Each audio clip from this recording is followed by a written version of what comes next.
a mirrored laning stage where there's a ranged 5 that's going to be pummeling the offlaner, and both teams have this melee 5 that's going to start, the melee 4 that's going to start with boots and try to pull the wave and manipulate the wave in some manner, right?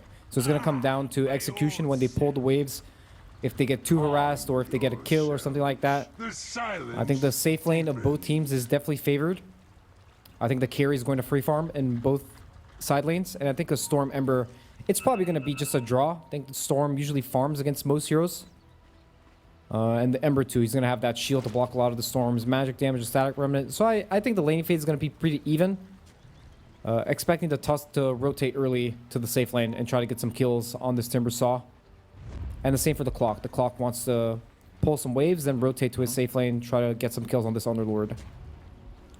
30 seconds to battle. Also something to point out about starting items on the side of Tundra. You brought it up on the first game that 33 was the designated smoke buyer for the team because they had IOs in the lineup. They were kind of forced to buy their entire bank empty from consumables and other type of items. So 33 had to buy the smoke. This time he didn't have to. Yeah, it is interesting how I wonder if they like pre-plan it and they say, oh, or it's just an in-the-moment thing where the supports say, oh, can you buy smoke? And it's like, oh, I can buy smoke. I have a couple gold missing, right? It's probably some in-the-moment thing. It's probably nothing really crazy. It doesn't matter that much who buys the smoke, really. It's like 50 gold.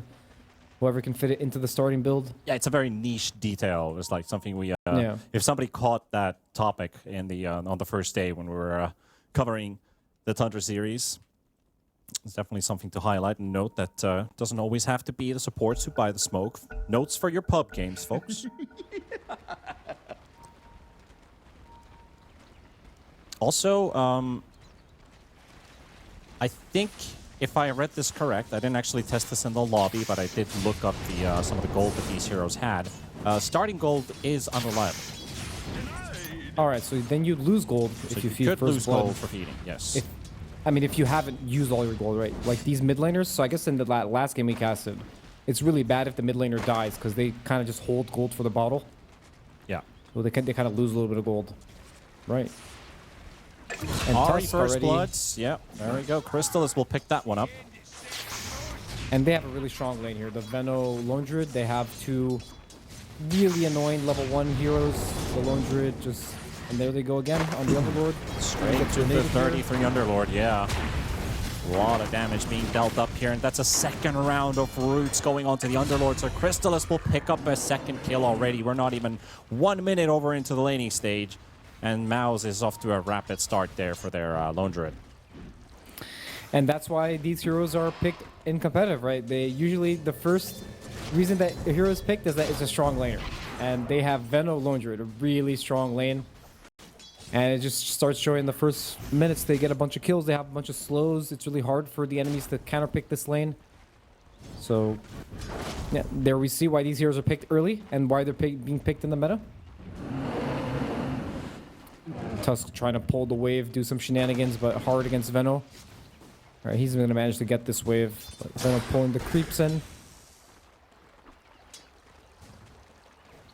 Trying to get behind the math of that entangle because it only does 90 DPS, only 90 DPS. Right? It's pretty high still with the entangling clause and the entangle itself from Crystallis, but you notice when it pops, it feels like it does like 40% to the enemy that you're using it on, like right away when it pops.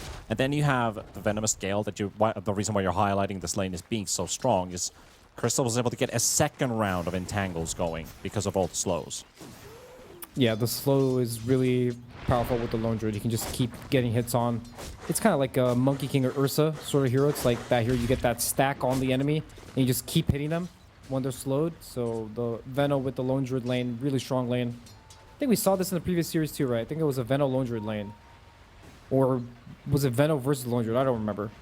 But there was also the Crystal Maiden and the Lich that we've seen. Just bringing in that extra aggression for your pause 1. They really seem to synergize well together in the first 1-2 minutes in the lane. Yeah. One slow and a damage dealing pause 1 is all you need. And both offlaners struggling a little bit with the CS and with their resources. Underlord's doing okay now. You know, they kind of fed those 2 kills, but he's almost level 3. He has his boots already. He can start pushing the wave in with his Firestorm. And Lone Druid, one of his weaknesses is that he doesn't have a way to quickly push the wave, right? He kind of has to slowly click all the creeps down. So one advantage there for the Underlord is if he really wants to pull the wave, push the wave into the enemy and pull the next wave, he can easily do so with the Firestorm. Yep. Really hoping to get another entangle going here and all the way under the tower. Can't really follow up on that. But See pretty good movement coming from in mid. both 33 and Ari. Yeah, sending the Tusk down mid. You've got Yamich here joining in Lorinov. Just going to split the water runes. EZM will get his probably full. Classic pos 4 movement, right? They move around for the water rune, try to secure it for their mid. If the It does come with Tusk cost. doesn't, yeah, it comes with the cost of sacrificing your offlaner a little bit. But Timber, he's kind of chilling compared to the Underlord. He got the wave behind this tower. So definitely a good laning phase coming out for MOUZ. Tusk trying to gank mid. Got a rotation from Whitemon into the mid lane too, but Lorinov buys a bit of time there with a slight, but there's so many dots on him. Not sure if he lives through this. An Arcane Curse was going to tick for a very long time, but the Tango and the tower region is going to help him out. Ike going all in onto Whitemon. BZM is also close to, he's at deny range. Does have bottle charges, magic one charges, and a fairy fire, so he's going to be okay. Neither mid laner dies. Yamich, level 2. He's quite deep here. Just get the cogs. Got Ari stuck in him. I'm just going to farm the cogs for the, well, at least one extra last hit. Yeah, a lot of heroes in this mid lane. Definitely favoring MOUZ there. The Underlord is basically just not even laning bottom anymore, since the Lone Druid's already level 5. So rough start here for Tundra.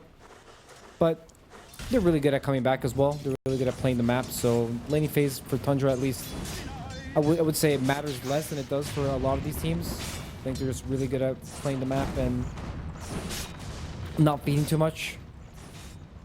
Yeah, absolutely. Tundra is and has been that team that a lot of other organizations watch replays of. How they play when they're playing from behind. How do they make all those moves happen while still being able to push out waves, not lose that many objectives? You just gotta analyze and replicate game after game after game. And Tundra, they're so familiar with their gameplay style. It's almost like clockwork. As in the mid lane, Ike will probably be the one to fall first, and Lorinov is trying to retaliate only onto either Whitemon or PZM. They make the decision to focus the Silencer first, but PZM, he hits level 6. There's a chase with the Remnants though, and Lorinov is going all in for that one, with the Arcane Rune helping him out too, so he's got his spells off cooldown a lot faster. Yamich can't get in range of Ari with those brown boots. He's able to walk away, but that's going to be the first kill for Tundra. It's still going to be a trade favoring MOUZ. Dire's middle tower is under attack. Nicely played there by Lorinov with the And Arcane 33, Rune. he's level 3 as well. He's being pressured by a level 6 Lone Druid. He's got no business in this lane anymore. And Tundra, they want to fight this Wisdom Rune. Ember's coming over. 4 heroes here for MOUZ. Silencer, he's TPing as well, so it's going to be a 4v4 here for the Wisdom. I think they're going to be a little bit too late for MOUZ here. Silencer might just pay with his life. There is challenging the Wisdom Shrine, so it's still being contested. Boom was able to pick up the other on the other side of the map. He's not taking part of this one. Silencer has already fallen under the tier 2 tower. And Crystal will be able to get the second Shrine of Wisdom too. It's crazy that the bear can take the Wisdom. That definitely shouldn't be like that. Because he just parks his bear on the Wisdom and they just cannot take it. Working as intended. Get some OS Frog into chat. Ari, he lost his courier. Now he might lose his life. He's very low on HP here. The bear will get another killing spree now for Crystallis, who is 1,000 gold ahead to the next player. He's getting away. And he's kind of doing a different build. He's just going for the Diffusal first. And then he has a Maelstrom queued up. So maybe he feels like he won the lane so hard that he can buy Diffusal first this game. And maybe he's already predicting that he was going to want to buy Disperser in this game, so since there's a lot of stuff to dispel. So interesting. Most Lone Druids, they just buy the Maelstrom first, right?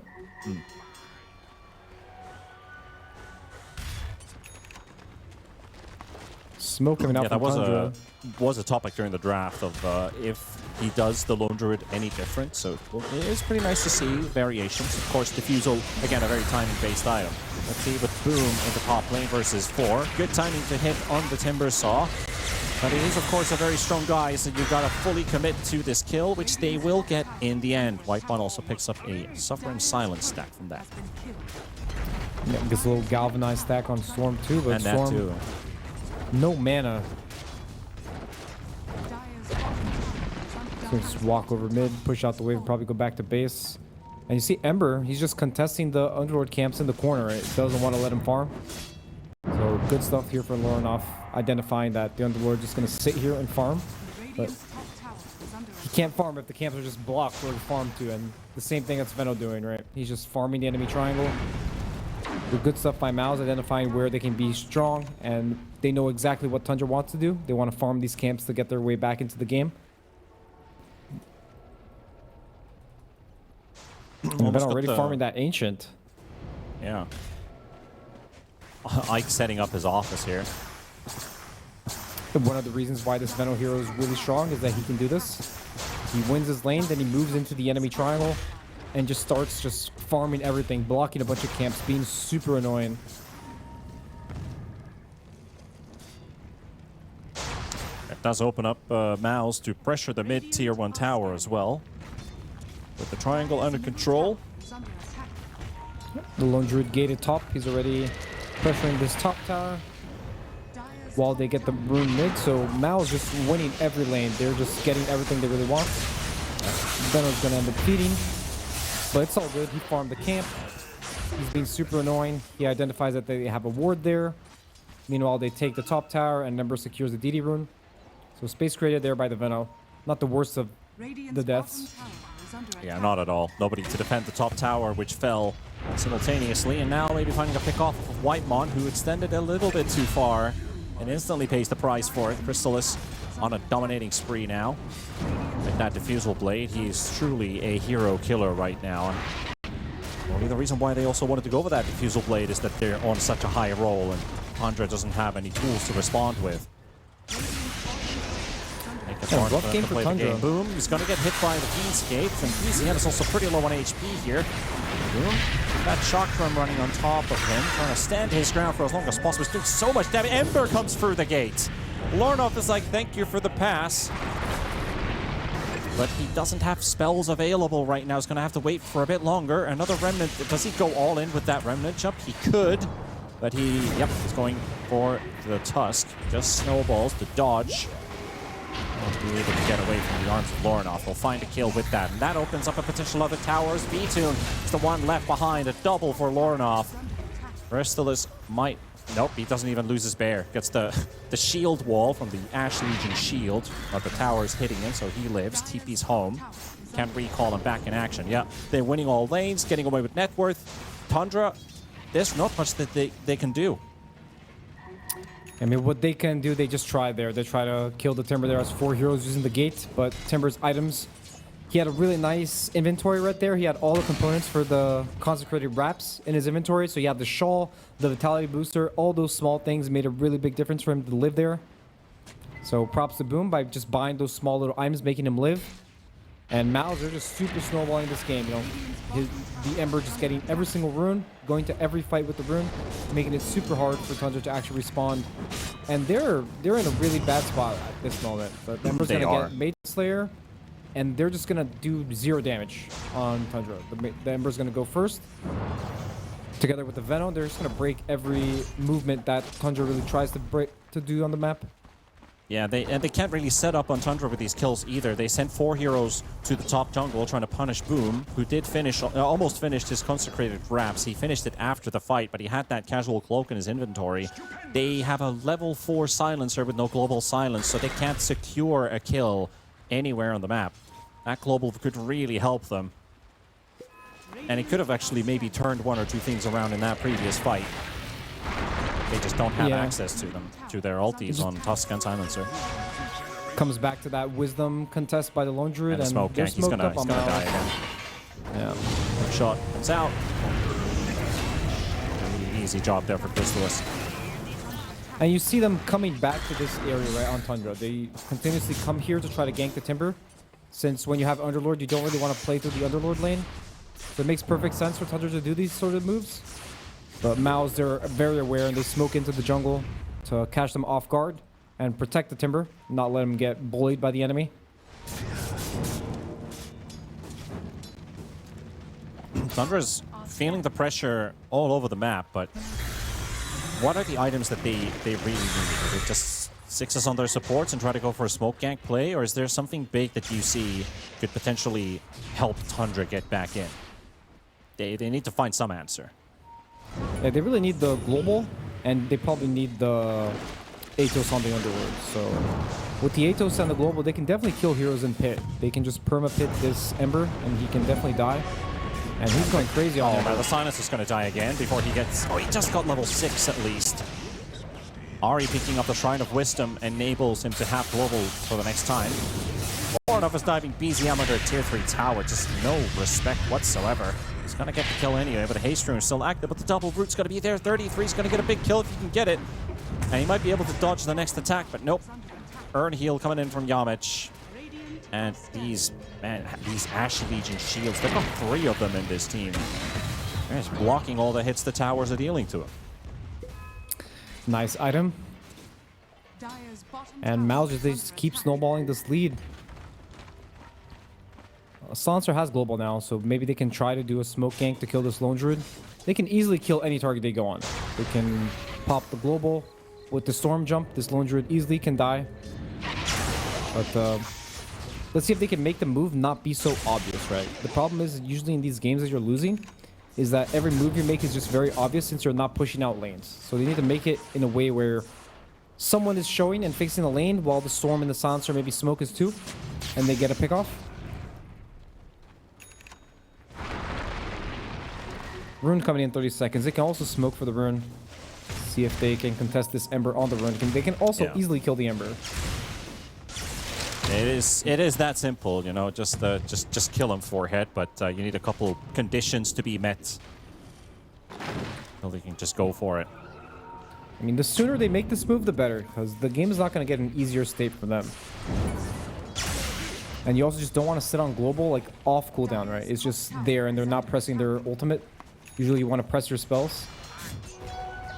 Nice rune for Storm. Going to be a bit tankier in the next fight. Storm. Does he want to run top? Do they want to defend this tier 2 on Tundra? They definitely don't want to let the towers die for free here. Yeah, they're going to smoke and contest MOUZ in this top area of the map. But they're already set up with the Venom wards and everything, so... There are 2 heroes. There are 2 heroes that are riding on a streak, Crystallis and Lorinov. Those could be the big money in the bank kills if they can find them. Damage, perfect position there. The Cog zoning out the rest of Tundra. Allows Crystallis to get away. Now the jump in onto BZM. Get the ball lightning to safety. Tundra still moving around. At least they didn't use the global yet. Didn't really get the jump that they were looking for, right? You want to jump a hero from the smoke with global. The clock ends up breaking smoke there with wards, so really good for MOUZ. They know exactly what's happening, right? They're expecting Tundra to come and defend this tower. So they play it chill. They don't take direct confrontation. And yeah, this is really nice. Like, Tundra, the only way that they can do like small dot damage to a pushing bear would basically be like Firestorm, which you mentioned a couple of times why the Underlord is being picked against the Lone Druid, because it deals the most damage to the hero. But if they don't get like proper poke, then you still have that Essence Distiller on the Clockwork that's just going to bring that bear back to full HP, and they can continue going again. There was a quick moment there on the bottom side of the map to go for a bit of a fight, but Whitemon isolated. Global will be up at 25 seconds until the Silencer's back up again. That was close there for the Ember. I think if Sancer had pressed his global there, he would have died. But he probably didn't have his camera on the Ember, on the Sancer. And it's rough. Sometimes if you press global wrong, then the game might just be over. Because the threat of having global sometimes is even more important than using the global itself. I've heard those words quite often as an Enigma player. The threat of the black hole is bigger than using the ability itself. Exactly. And you sometimes see that in pro games, right? You have like a 34-minute game with 0 Ravages on a Tidehunter. Because like the conditions are never met for a good Ravage to ever be used. So you just Yep. rather hold on to it. Exactly. Lone Druid almost with the Mjolnir. I wonder if the MOUZ... Yeah, Timber's pretty deep. He is very tanky though. And Yamich interrupts. That's a lovely hook shot. That hits all three heroes, stunning them all. And Whitemon gets killed by the cogs of this Clockwork. Now 33 is being targeted next. Snowball is there to buy some time. But that does mean MOUZ is getting closer and closer into position. Only allows Ari to blink to safety after the Snowball. 33 is still dead. And Crystalis with his bear and the rest of the boys from MOUZ going to be sieging the high ground at 19 minutes. 10,000 gold ahead. Tundra with only 3 kills so far. Could this be one? Onto Lornoff's Ember. Oh my goodness. Can they just kill him already? They cannot. BZM dies inside the cogs, inside a washing machine. And Lornoff makes it out with 40 HP remaining. That's just salt in the wound. Yeah, and that's the Brawny enchantment that he has on his crippling crossbow. That's why he lived. I mean, also the fact that he's 10,000 net worth at 19 minutes, right? Yeah. Could make a difference. It's got so much going his way. Yeah, and MOUZ not really slowing down, right? They don't want to go for this Roche. They don't want to go for Torm. They just want to keep hitting the towers, pressuring the enemy. They don't want to give Tundra any space to breathe. And another smoke coming up. They just want to keep on going. Smoke for the 20-minute rune.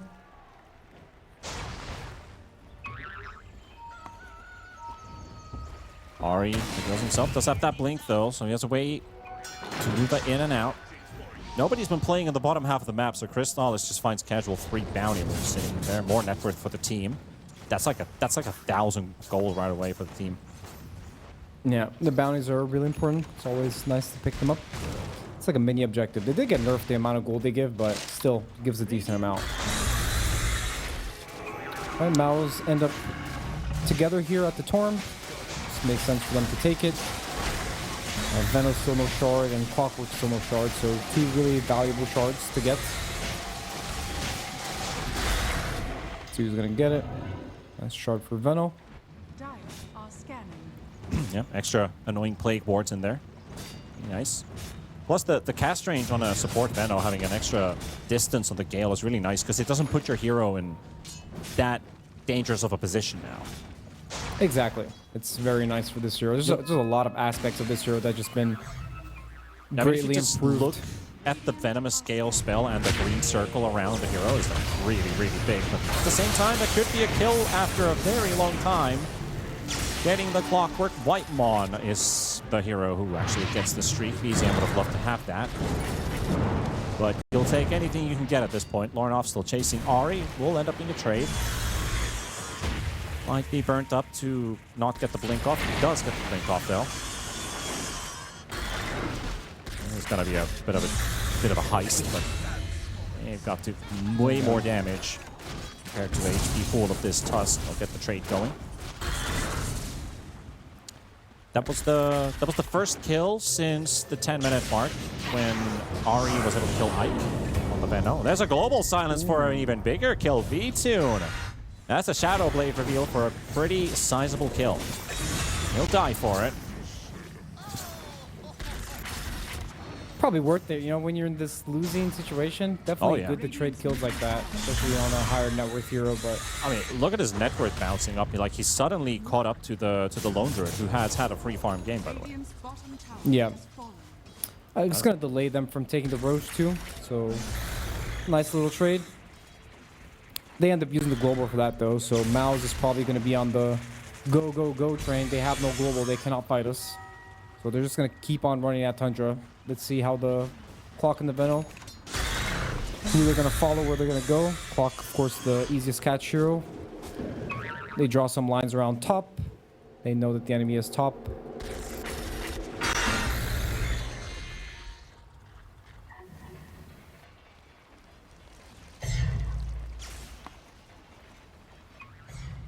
And Tundra doing what they know best. They're farming the map. Getting the maximum amount of gold and value from the map without feeding. You know, you see the Storm in the corner. The Underlord also in the corner. Silencer in another corner. Got a Wisdom too. Yep. Small wins. Take anything you can get at this point is Tundra. MOUZ would like to get everything, but they're going to have to fight with an RE kill. EZM is already out. Actually, is he out? Still has a flower. Okay, Boom didn't actually get the Timber Chain to connect. The good old school Timber saw when you keep moving forward and you cast the Timber Chain, it actually takes you further. This time he fell a bit short. So BZM is able to walk home.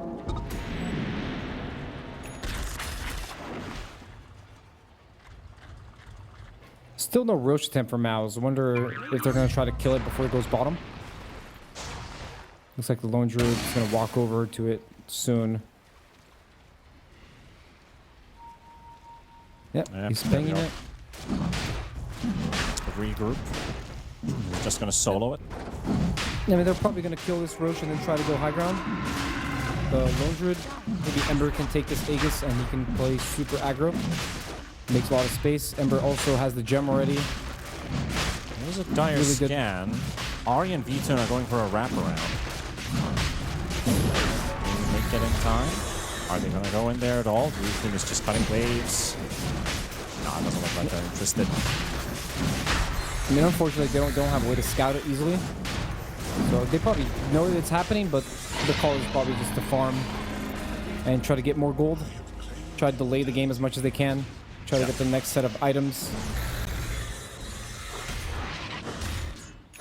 Only kill if you can kill. Otherwise, dodge.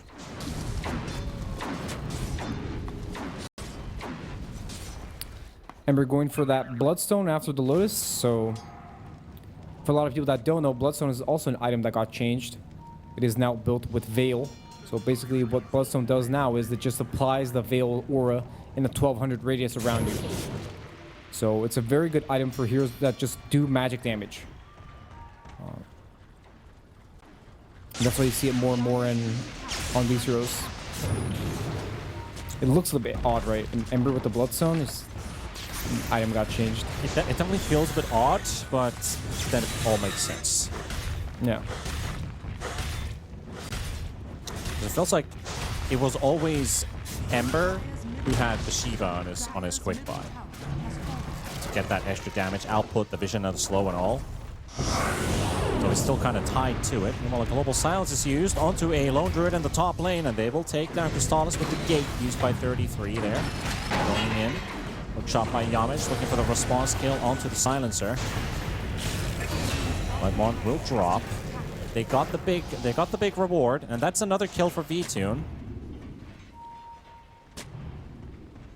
Good stuff there by Tundra. Just getting this Lone Druid kill over and over. Every minute that he dies, it's just more space that's created, more time to get the farm to finish their items. Off-lane battle. Timber is kind of feeling himself here. Kind of following each other's there, but here's the backup arriving for Tundra to help out, but that Timber Summon Lorinov is here. Locking in BZM, he's burnt all of his mana. He probably wasn't expecting the Ember Spirit to be joining here as well. Trying to dance around the Pit of Malice. And no such luck. And now the Gleipnir gets reflected back as well from the Lotus Orb, and it caught V-Tune and 33. Now the Ember going for the deep chase here. Got Whitemon and V-Tune still in front of him. But that Tiny is a bit too tanky to deal with. Man, I didn't actually know the Gleipnir would work that way. That it bounces back. Honestly, I felt like it's going to be like a Rod of Atos. You cast it into Lotus, it just bounces onto you. But instead, it sent an entire Gleipnir AoE projectile back. And instead of rooting one guy, you just rooted yourself and your teammate.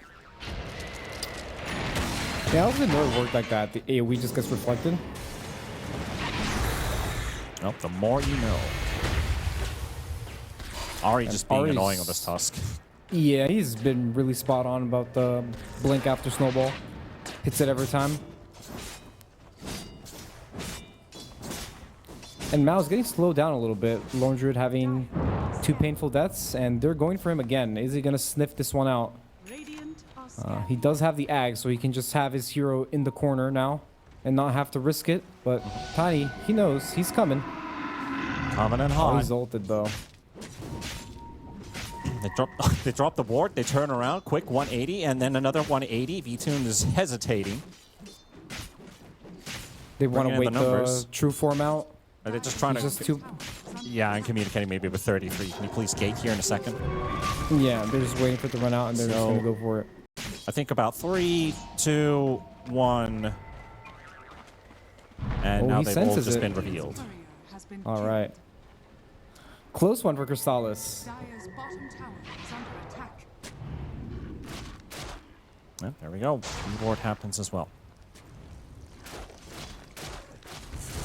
That's some Spidey sense right there. Yeah.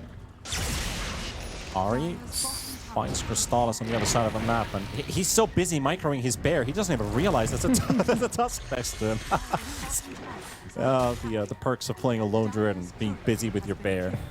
This part is just way too funny. It's just his hero with no items is juggling these camps.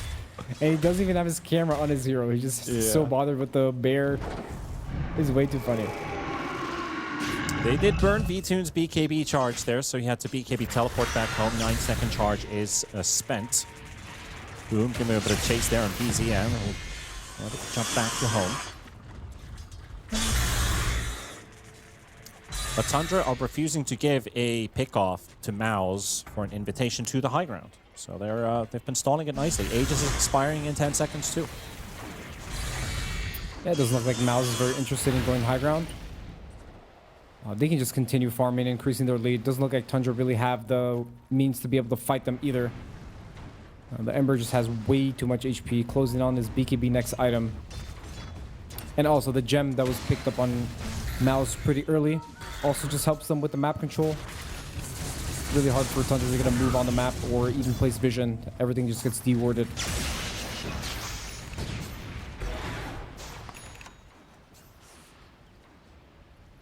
Even a pipe on the clockwork. Recognizing that they only basically do magic damage besides the tiny on Tundra. So glimmer on the Veno, pipe on clock, wraps on the timber, a lot of magic resistance items, even the Maid Slayer. So almost every hero on MOUZ has a magic resistance item. It's got to feel good as an offlaner for Boom that he can focus on items that are meant for him, as his supports are buying the auras for the team. Absolutely. At least the auras that are reducing the efficiency of your opponent, as the Spirit Bear is quite nicely locked in here. Did anybody get the money for it though? It looked like it. Looks like a creep got the last hit. If the creep gets the last hit, you just lose the gold, right? It doesn't get split. Yeah, it looked like nobody got it. I just saw a plus 42, and I know a bear is not worth 42 gold. Yeah. And that is yet again another V-Nightfall teleport there for V-Tune. BKB TP home. So what are Tundra waiting for? Or are they just trying to farm? You know, I mean, they're probably at this point just trying to stay alive in the game, but what item are they really waiting for? Maybe the Underlord BKB now, and he's going Bloodstone next as well. Maybe when they have the Bloodstone, they'll feel like they have enough damage to kill a target. But their whole timing, their whole game plan with the Silencer kind of... It fell flat, right? They didn't really get any pick-offs with the Silencer. And again, we're seeing this hero being picked, but not really having that high impact as we would expect. And I do feel like maybe Tundra is just happy the way the game is going right now, because they just damage checked how quickly that bear will die. They know that they can kill it. They might put more emphasis on it. There's two separate fights going on at the same time. So it's a bit of a support battle. Yamich will take down Ari. V-Tune, remember, no BKB on him. Whitepawn is dead. Boom will take that one down. Voronov, BKBing up to take the man fight versus 33. He also charges himself up just to get away from this Ember Spirit, trying to TP. Oh, very optimistic, but it works. He will get back to the fountain with both of their supports gone. And now Crystallis has managed to push in the top wave, as that bottom fight was taking quite a long time. So all the waves are now pushed in front of Tundra's base. Not about the bear, but about the Boom. Up to half HP, 4,000 HP on this Timber. Already chewed through half of it.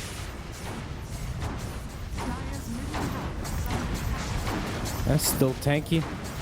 They don't really have enough damage on Tundra. I mean, they can definitely kill the Spirit Bearer, but killing heroes is just a whole other story for them. Hopefully they got the money out of that bear this time. They're going to need everything that they need. The Global Silence is going to be spent. Ari, the Lotus Orb snowball by the looks of it. And the chains are now connecting onto 233 and VTune, and they've lost 33. VTune's BKB popped up. He's going man mode. Doesn't have a tree available for him right now. BCM will jump in onto Lornoff. Hope it's going to be enough, but it's not going to, as they're going to lose the Tiny, the buyback, and almost a dieback for Ari as he gets back to the safety of the fountain. The MOUZ, they've finally gotten that little ticket inside their base. Finish off a tier 3 tower. Looks like they're still not going to be getting any of those other buildings unless BZM, who just maybe over-jumped a bit. He's got no mana left, just enough to get back to the high ground. Ari there for the rescue. Kristalis still applying the pressure with the bear. Now setting his sights towards the buildings and opening up that lane of racks. And that was, most of that fight was even without the Spear Bear. The Spear Bear died earlier, and it's just been like a 4v5 fight until the... Because when the bear dies, the interesting dynamic is that he needs to resummon it on lone druid, and then the bear needs to run across the map to get to the fight. Because the lone druids, they don't even come to the fights. They just sit in the corner. So that downtime was just that whole fight. It was just a 4v5 even without the bear. That's how strong MOUZ are. They're just kind of playing without the lone druid. And now he he picked up the Shadow Blade on this Spirit Bear, so he's going to go and give it a try. It's going to be the Shadow Blade reveal. Ari is right next to the gate. Not the one Kristalis would be looking for with this bear.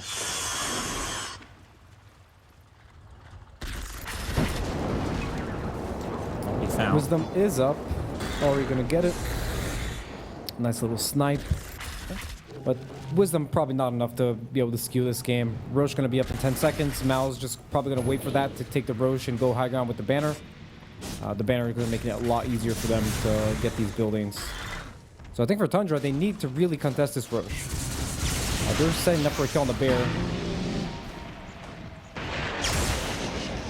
Still gets caught. You see him. That's money for VTune. He is 4,000 gold behind the next hero. I mean, for a big portion of this game, VTune was able to keep up. Then the bear got too strong that they had to start focusing on the bear, which also meant that they're going to be farming less as they're trying to interrupt the Spear Bear's movements. So that has really hindered Tundra's capability of keeping up with the farm race. So MOUZ's network has just increased and increased, especially with that bottom fight and finally taking the bottom lane of Rax. Now another Aegis. A banner is in the pit. Should be picked up by the Veno. And Ember gonna probably finish his Ag soon, and then they're gonna go for the high ground push. Ember's just so farmed. He actually has so many items. He's having such an amazing game on Ember. Clean.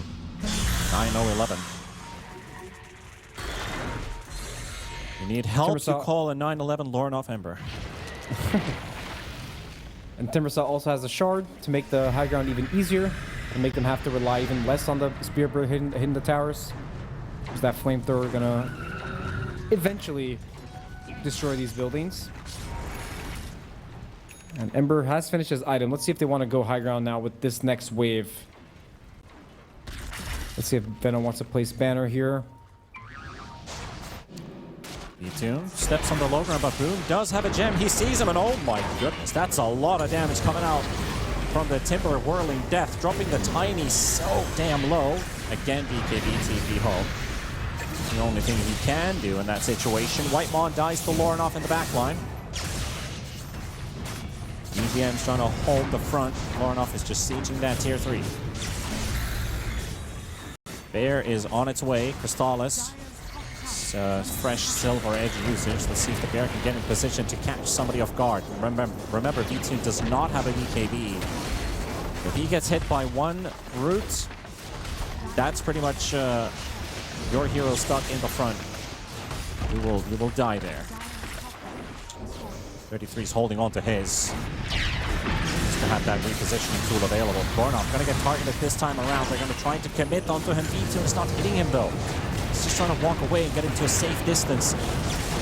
They've dropped down to half HP. 33 is going to do the Nightfall as well. This route goes through a BKB. It will prevent him from escaping. And the rest of the route now on VTune, on VCN. He's feared in the middle of all of this. And Boom will pick up the kills. And that is game 1 in the bag for MOUZ. Might have taken a while, but they got the job done in the end. And rough game here for Tundra. Didn't really have any openings for them to come back this game, to have a phenomenal game this game. I'm more intrigued about who will the Alchemist give Axe to in this game. Will he give it to Tide? Because the Storm one is not that good, really. Like, the impact it has is not as impactful as, say, like a Void Spirit or a Quap.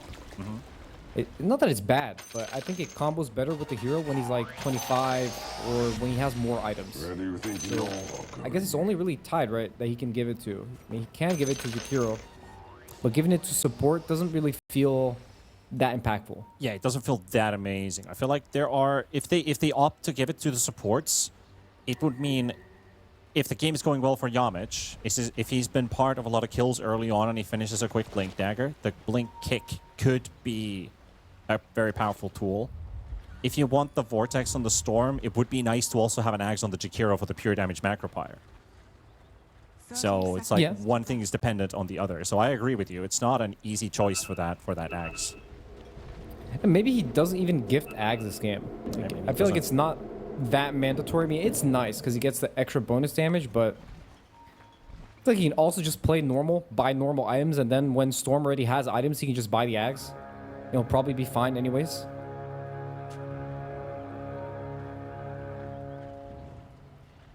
The battle begins. For an Aghanims to get the extra 21 damage. Feels a bit limited, but we'll see how this game ends up going. A lot of moving pieces in here. Of course, with Tundra, that early game has to go better than it did in the previous game, where MOUZ just fully took over the map. They got to play their style of Dota. Tundra, in a way, got to also play their style of Dota, but it never really gave them an avenue back in. Yeah, they're definitely a very snowbally game for MOUZ. Tundra didn't really get to play last game. Let's see if it's going to be any different this game.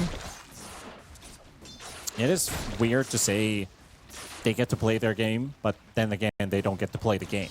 It's like, but that's how it kind of went. Yeah, it can be kind of confusing.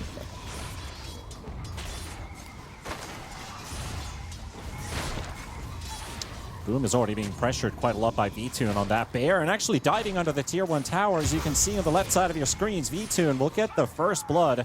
Going for Tundra, doing exactly what Crystallis did on the Lone Druid in game 1. And the Tusk going for the wave, and well played there by the Grimstroke, using Grenade and getting that double entangle with the Lone Druid. I guess that's why this hero is just that broken, right? It's just his laney phase is just way too broken. You can just get that kill on the first wave when the enemy's trying to pull the wave with the Blood Grenade, and it's already enough to be able to snowball the lane. Yeah. He even bought a Orb of Blight on Lone Druid. So the Lone Druids, they mess around with these items a lot. I know that some of them, they like to buy the Orb of Frost. It's like VTune, he wants to get the extra damage on the Tide, the Orb of Blight. Yep. Are you going to get pressured as well in the bottom lane? I got kicked out of the server for some reason, but luckily we still have our official feed still showing for you guys.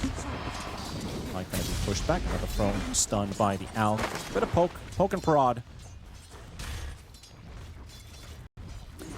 And this bottom lane going to be a little rough for the Rubik. The Jakiro bringing a lot of harass.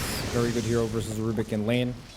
There's the Rubik really low, having to spend a lot of money on resources. But Timber, not that bad versus Jakiro, since he gets 2 charges for every hit that Jakiro hits him, right? The Jakiro does the double hit. So he gets 2 charges on the reactive armor. So eventually, the Timber, he will be able to chill in this lane. And he'll kick out the Alchemist, but that's like level 4, level 5. At that point, I feel like the Alchemist is already going to be jungling. So then Jakiro will probably just have to go top. But in the meanwhile, he'll make the Rubik lose a lot of net worth. And the Grimstroke rotation to the bottom lane. The Inkswell goes a bit wide, though. Whitebomb was afraid that he's going to pick up all the aggro. So he ends up being alone, and that's going to be the first kill for MOUZ. Secured by Yamich. And will be able to pick that one up from an attempted dive that backfires a bit there. A nice rotation for the Tusk. Fast fingers. You know, he sees the Grimstroke bottom and he immediately TPs with no hesitation. Yep. Doesn't want to let the Grimstroke skew this lane too hard. And the Also Grimstroke something- keeping mid. Something really big to highlight. That mid lane, we'll get to that in a second. Is, EZM feels like he ends up taking more damage than Lorinov does because he's tanking the tower. Very close to getting the kill there. He'll have some bottle regen to work with though, so he'll live. But yeah, the battle of the sentries is really what you do versus a Sand King in that mid matchup. Is whoever controls the sentry in the river is technically the one winning the lane. And now the CS is pretty even, but for a moment there, as Lorinov did get the D ward out, he was like 7 or 8 last hits ahead of the Sand King. It does play a big role. Yeah, the Sentry War is... It's kind of funny. Some people hate it, some people like it. I think it's kind of a bit random sometimes. You just place a sentry, you don't get it, and then the guy just kills your sentry. You just can't see him. If you want to buy another one, that's minus 50 gold, so it just keeps draining your gold. So it's only very... there's a lot of like... there's a lot of finesse to it. It's like know when to place a sentry, where do the Sand Kings place a sentry, if you place on the high ground, low ground, all those little things, they add up. But this Sand King, that go definitely hurt him a lot, right? He lost a lot of resources, ended up losing a lot of HP. And Storm is kind of just chilling in lane. Sand King kind of forced to do this thing where he pulls the wave into other camps because he doesn't want to lane straight up. But Rubik already started stacking. First stack here at 5 minutes, ends up missing the hard camp stack. And that was the only play you could really do before the Storm hits level 6. You always want to try and kill him before a Spirit gains access to their ult, be it Fire, be it Storm, or being Ember or Storm. That's the two heroes that usually try to punish pre-6. So that was the one play that they had. It didn't work out, backfired a bit. But he will get to his ulti now, and Storm can at least try to fight for that 6-minute rune and maybe find a continuation from it. Because this wave will grant him that level 6, which he's probably trying to rush as well while he's bringing the creep under the tower. There we go. He brings another sentry. The Sentry Wars. Yep. And Sand King. And now he's got that remnant. As you can see, they can really start applying pressure. But the TPs are coming in from Tundra. Can BZM just stand his ground a bit longer? No, he didn't get the MP off. That would have been clutch if he did. Lorinov got that blood grenade ticking. He won't be able to run to the rune. It seems like it's going to be in bottom. Yamich will take the Invis away, so the Storm will not have access to it. But if that epi went off, that would have been a dead Storm. Yeah, the BZM a little overplaying his hand a little bit there. He got a sentry D-ward and he still wanted to fight the Storm. Good rotation there for Yamich, coming from the rune timing. But definitely a win there for MOUZ. Storm just gonna walk back to base and gonna be ready to be able to TP on the Wisdom if the enemy contests, right? We saw last game, the Lone Druid just sends his bear over and it's hard to really contest, and same thing's probably gonna happen here. He's pushing in the wave. But this time, Tide, he has a lot more resources to be able to contest this Wisdom rune. It doesn't even look like they're going to go for it. The bear is going, or not. Nah. Storm is going to TP in and secure it. Just the way this sequence event turned out, it turned out really nice for the Storm, right? He ended up walking back to base at basically the right time to be able to TP in and contest the Wisdom. And those small things, they make a really big difference. And very different this time around as well for that 7-minute Wisdom contest, because last time MOUZ, they brought in the numbers. They had the bear controlling the circle. Now the bear wasn't even going for it. Was worried that he might lose the bear because they didn't have the numbers to bring into that top room, or top shrine even. So two very different Wisdoms spawning. Yeah, maybe that's just the Tide effect, right? Maybe the Lone Druid, he just cannot really do damage to Tide because he has 3 points in Kraken already. So maybe it has to do with that, and also the fact that he has a Grimstroke instead of a Veno. So the early laning phase was more chill for Tide. So he has better levels to be able to contest the Wisdom. Yeah, it's a combination of the all bottom these things. onto the Jakiro, so securing that Jakiro kill. Nothing else on top of that. Crystallis is going to be able to move away. Ends up giving up the rune for that rotation, but probably worth. Get a little kill. Storm picks up the shield rune, checks to see some stacks. Yeah, the Sand King stacks. Keeping it in under check. Run into BZM there on the stairs. Both mid players even in net worth, pretty much, even with the one death on BZM. And a very different game from last game. At this point, MOUZ was already super snowballing the game. This game, they have a little bit of a slower lineup. They have the Alchemist that's just basically just going to farm camps. He's not really going to play aggressive. But MOUZ will still continue to play the way they are taught to play Dota. Go dive behind the tier 1 tower. Go for the response. 33 dropped surprisingly low there. He's TPing in with barely any resources. Luckily wasn't the target of the spells of the Jakiro and the Tusk. They were still on cooldown. Could make that quick reminder that we're here to defend. And this tower going to take a lot of damage. It's a cure already, level 5. Just spitting that liquid fire on the tower. Half HP already. I love Boom's Tidehunter build as well. I'm going to ignore the PvP side of things completely. At 0 points Gush, he's level 7 without Ravage. Now he leveled it up. Might actually have to use it if there's a bigger scuffle happening. There's White Mon taking a battle versus Yamich. Snowball in. The Anchor Smash ready. Nice lift coming out from Ari. Saves White Mon's life. Lornoff, though, jumps on him now. 1 HP on that Rubik. Does he Ravage for the last hit? Lornoff did get the right click out. He secures the kill. Now BZM. Pressure applied by Boom. Doesn't see him, though. He's outside of range of that sentry. Everyone's so low inside of MOUZ. Yeah, and another rune for the Storm. Again. Picks up the AD rune. This is okay Ravage. You know, sometimes you don't want to use Ravage on some support, but it's fine to just get that Rubik kill and then go back to lane. As you said, he has this very farmy build on Tide, no points in Gush, and he just recently got Ravage. And it's a very common thing that offlaners do when they think that they're not going to fight. 33 getting targeted here. Ristalis and Lornoff, who was actually fighting in mid just a moment ago, picked up that amplified damage. You pointed out that he's getting all the runes so far, and that's a really good scan used as well. He instantly turns around. There was a gang squad of Ari and Whitemon walking towards him. They would have nuked that storm happily. Now they miss out. And nice stuff there for Lornoff, using his TP to get a pick off. So that's a nice injection of gold there for the Alchemist that gets to continuously farm and not lose his tower, right? It's very important that the Alchemist gets to farm these 2 small camps behind the tower. And he's getting smoked on. Yeah, and he doesn't have ult for 20 seconds. This should be a kill as he sticks around here. Got a lot of stuns to work with. He's a very soft target. That's a big kill for BZM. Might even open up the tower for them. So nice stuff from Tundra, not letting the Alchemist super farm. And I think it's the second time Sand King has come to this lane to pressure the Alchemist. So nice stuff there from Tundra. They're going to get this tower. Sand King already taking the gate top. This Tide is full HP. Can they even do anything to this Tide? 4 points in Kraken. I don't think they can touch him. Just yeah, one of those games where you kind of have to ignore the Tidehunter, let him do what he does.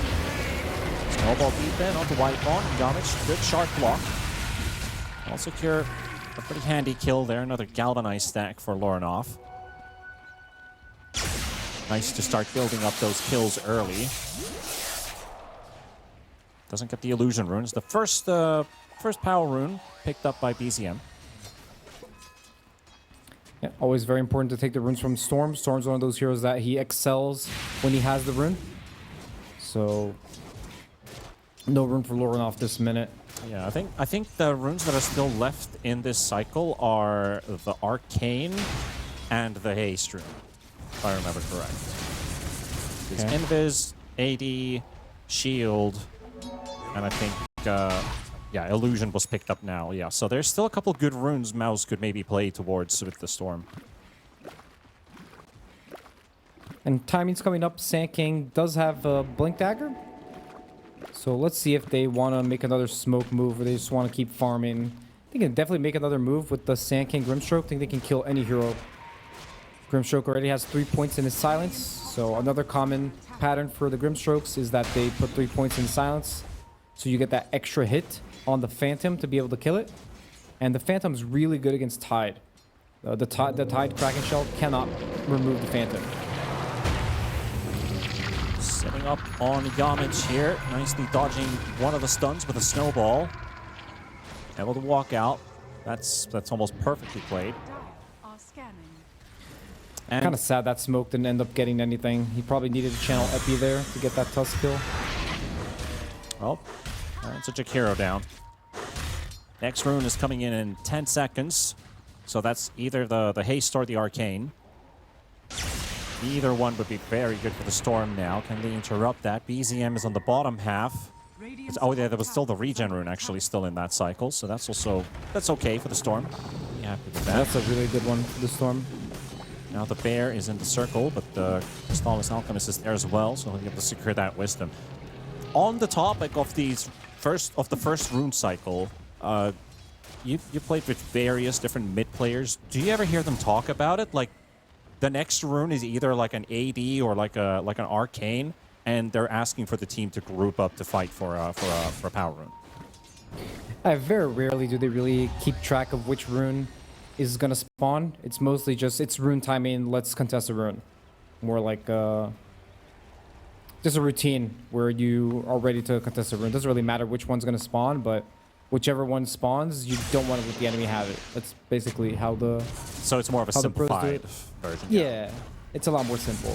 You don't want to overcomplicate it. There's way too many things to think about in Dota than to think about which rune's gonna spawn in which cycle.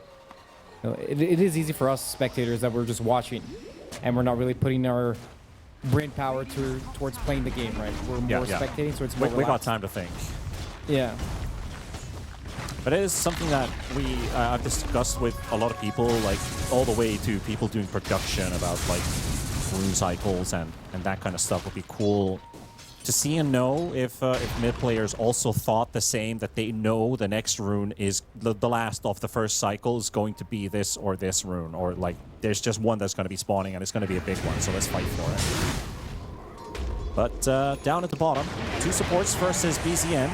He wanted to make the play on Yamich. Whitemon is only now arriving to the occasion. He interrupts the epicenter channel. He's still got a bug to work with. Meanwhile, at the backline, Lorno's going to be jumping onto Ari and looking for the Rubik kill. He'll get it. Also, Whitemon going to be dropping low. And now also onto BZM with Crystallis and the boys all arriving to the occasion.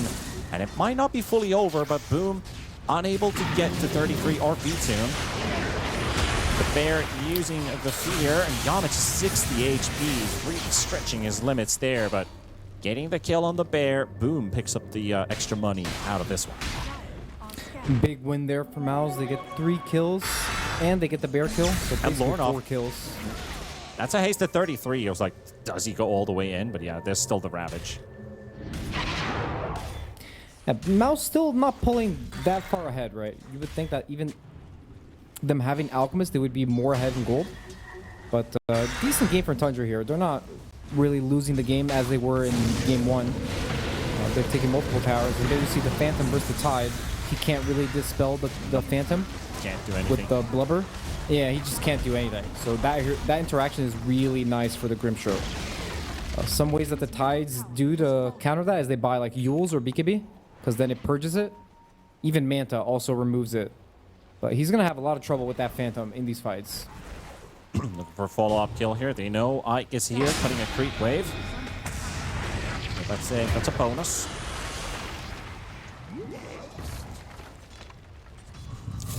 .33 also looking to come through the gate, and here we can see that bottom fight once again. Nice timing on the Walrus Punch there, seeing the animation just before the Phantom's Embrace connected. That would have been Yamich dead. He survived this fight. 2 times did they cancel that epicenter. The next one was from Crystallis with the concoction. Yeah, it was a bit disconnected there. If the Grimstroke was ready immediately with the Sand King, so he can stun into the Inkswell, it would look a lot different. But they get it this time. I can feel that reaction there. But, you know, he got his revenge here as the replay was playing. Yamich found in the triangle under vision, so they were able to pick off the Tusk. That's 3 kills in a row, plus the tower that B-Tune was able to take. Good momentum shift here for Tundra. Yeah, you see Tundra being a lot more proactive in this game and actually being able to play the mid game with their moves. So a lot different from the first game where it was they didn't really have much they could really do. But in this game, DZM moving around a lot, making a lot of space with the supports. And we do have an Aghanims queued up on the Alchemist, so now we do have that real situation of who is worthy of that first Axe buff. You just throw it to Boom. Is he the best hero for it? I mean, I think he's going to give it to Storm, but I wouldn't be surprised if he gives it to the Tide. It's either Tide or the Storm, but I feel like the Storm one is just so not good. It just doesn't really do that much in the early game. Ooh. Fighting in bottom again. Big setup here with White Ball down on BZ and is burning to a crisp. I didn't get to see what initiated that whole fight. They came through the gate under vision. They've got that Ops Ward from the previous fight already placed down by Yamich. There's even a bloody Leviathan fish still lobbing on that lane, which the Tidehunter never picked up. Now the Bear taking a lot of damage. Bear, he's down to 800, poking the tower as they go. Lorinov keeping that Bear low. With the entangle, dropping a couple stacks on that and get the kill. Oh my goodness! All right, that was not worth it anymore. At least they got the Jakiro out of the way, but you know they killed the Bear. They felt themselves strong for a second. V-Tune spawns another Bear, and Lorinov just melted. And just in time for them to kill the Torm 2 on Tundra. You already see them running over. You're gonna get a free Torm, really nice for them.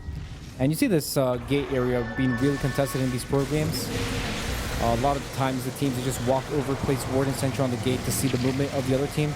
Usually the team that's controlling the gate can easily predict the enemy's moves and can make moves of themselves. So very common for the teams to be able to contest this area. You see multiple sentries dropped on both gates.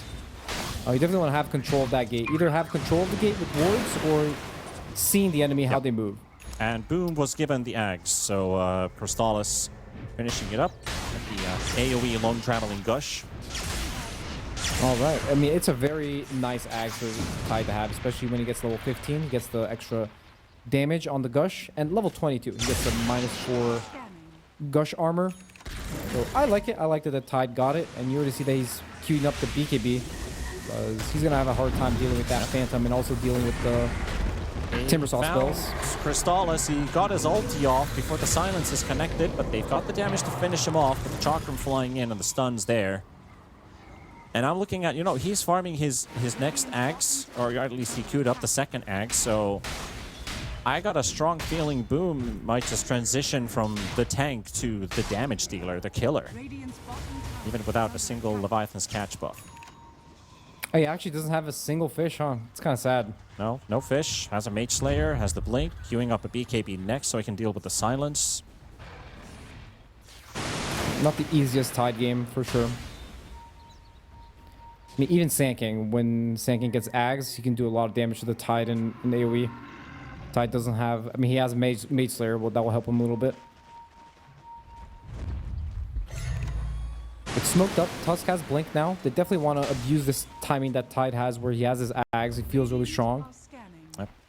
Both teams smoked, just separate around the map. 33 has been cutting waves in his smoke in the top lane, while MOUZ is approaching the triangle with multiple heroes. They see V-Tune's Bear has the Aghanim's Mjolnir, and of course, because it is a hero unit, it pops the smokes.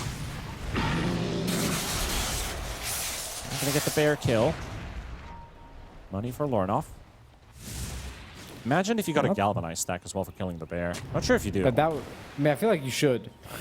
Honestly, I feel like you should at this point. Like, yeah. If a Slark kills it, if a Pudge gets it for a Flesh Heap, you're putting a lot of effort into that Bear. And MOUZ not really being able to progress the map there, right? They get that Bear kill, but a Bear just gets resummoned and he goes back to the split push while he sits in the corner. And then you see the Tundra heroes just in the corner farming their camps, farming their creeps. And they're super happy to scale in this game. I think late game this Another game smoke. can easily... And for MOUZ, they don't want this game to turn into this farm fest, right? They want to abuse this Ag timing on the Tide. Ari's Fade Bowling in top, so info on the Rubik. Doesn't look like there's going to be anybody else in this area, though. Ari's just going to gate away. Do they gate after? No, doesn't look like it. Also, they see Boom running around here. He had his smoke pop because of the tower. So 2 times something has broken his invisibility. And they're Tundra finally going to get this tower. 23 minutes in. Pretty late tier 1 tower, right? Yeah, that's the second one, right? There's still the third and bottom. Very uncharacteristic for MOUZ, but understanding how their draft works, how this game has been going. It's just the Alchemist effect, right? I feel like Alchemist for MOUZ is just not really what they want. It doesn't really match their playstyle. Maybe they're better off just banning this hero and playing with something else that Crystallis can actually pressure with, because he's just doing, you know, he's just there collecting the gold and dying occasionally. They will force the Roche. It is a good timing to force it. 1 minute before he goes bottom. They also have the Tusk with the Tide and the Alchemist, so a lot of minus armor. Does Tundra know? Looks like they want to come over. The creep wave was following as Lornoff was moving this way, plus the vision placed in the river, so they are coming to take the fight here. They saw Storm has less than half mana, has 2 single healing Lotuses. Those won't give a lot of mana back for Lornoff. Tundra with the split in the lane. It doesn't look like they can finish the Roche, so pretty sad for MOUZ here. Roche going to go bottom now, going to favor the Dire. Of course, Dire, they have that outpost close to the Roche, so they can always use TP to connect to the fight. And they might just end up giving the Roche on MOUZ. Yeah. They don't have I mean, Tundra smoke, might be the ones to take it if they control this area. And they don't have another smoke. Doesn't look like they're willing to contest this Roche. Gonna place this defensive ward here on the Jakiro. Gonna spot the bear farming these creeps, but... Yep. And the Dire Scan connected as well on top of MOUZ in the jungle, so they know they've moved over. So VTune is going to go into the pit because they know about the scan. They've got the vision placed down. Their heroes are in a good position. They're going to go for this Roche. They're in a position to do so. So Tidehunter in front with the big gush. And actually in such a good range. They're going to hit Roshan with the gush now. Meanwhile, Lornoff going to be jumping in into the deep backline, focusing PZM down, and they will get the kill onto the Sand King with a Ravage coming out to follow. Ike will be the one to drop. The first one on the side of MOUZ. Good silence as well onto heroes. The fear on top of it. Lornoff is in huge trouble. The Storm could use some help. Yamich tried to blink him with the snowball save, and only now he is able to release Lornoff from his chains. Etune picks up a double as he kills off Yamich, and now the bear is going to be chasing the Tidehunter, who just barely blinks away. Lornoff coming up around number 2. Nice lift. Ice Path steal by Ari. Another bug that he needs to clean up first. And the regen rune is ticking. He needs to get a bit more regen out of it. Crystallis is taken down by 33. A lot of casualties already on the side of MOUZ, and might be another one as Ike's being chased by Vtune's bear. Let's get the Ice Path down, but Bear is still scary and fast. Nice Force Staff move there, but I have no idea where he went. 33 finishes off Boom. Meanwhile, in the top lane in front of the Tier 2 tower, he was going to cut the waves as MOUZ realized the fight's kind of over. Whitemon, low HP. Ike is not out of it yet. I think they're trying to bait his vision. Lornoff could zip in for the kill, but he's just going to zip out for the teleport back home. And Ike dieback on the Jakiro. Tundra, they get a multitude of kills. And do they have a window to take Roshan? There's 20 seconds for Tide, 10 for the Alp. This Roche looks like it's going to be Tundra's for the taking. And you saw that fight there. The Storm got gifted the Ags at the end there of the fight, but not really doing that much. Before you actually get 25 that the Overlord bounces, then it actually has a lot of impact. Yamich might go for the steal. It's a smart move to send the the Shadow-Bladed Bear forward and take that Tusk down. Lornoff is also waiting for an opportunity to zip. 33 scouting. Shiva doesn't connect on him. No, he's not going for it. He's calling it off. Easy M for the Aegis.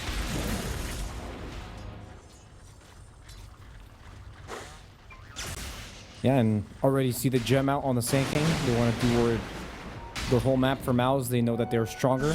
Alchemist doesn't really have any items besides Radiance. So Yeah, looking so like a hard game for MOUZ now. sure does. I mean, Lorinov has the second Axe buff of the team, so he's got the big Vortex, they've got the Gush. Now out, as you mentioned, starting to build his own items now. Do you feel like this has hurt their progress in this game, that the Alk didn't become this big, bad, mean machine? I mean, for sure. I think just for the MOUZ playstyle, they like to overwhelm their opponent early. Crystallis, very active carry. He's not really known to just AFK farm. I think it just kind of goes against just the way they play. It definitely felt like they were missing like a hero in the early game to actually make all the moves. And it's just the Alchemist, just the way this hero functions. He just has to hit creeps. Bit of a close call there. They were chasing the Storm Spirit in the top area. BKBs and TPs back home. The Root still going through the BKB did give him a bit of a fright. Just on the side of MOUZ, gonna have to live with the consequences. It didn't quite, maybe not work out for an earlier timing. Maybe there's still that big Ags team that could play a bigger role later down the road. They still have some great Ags upgrades when they all come together. That will be something to be seen later on. And now the map starts getting really hard for MOUZ to play. Now the Bear has Silver Edge, so Tide can always die to the Sand King plus the Bear. And wherever the Bear goes, the Bear plus the Grimstroke, the Bear plus the Rubik, just a +1 can just kill any hero. So it gets really hard for MOUZ to start playing the map now. They can't really... I mean, Lorinov, he just did go top, right? He uses BKB to TP out, and there he goes again. But his BKB's on cooldown for now, so if the Bear sneaks up on him, he does have a gem. But Tundra is aware that he's just farming this corner.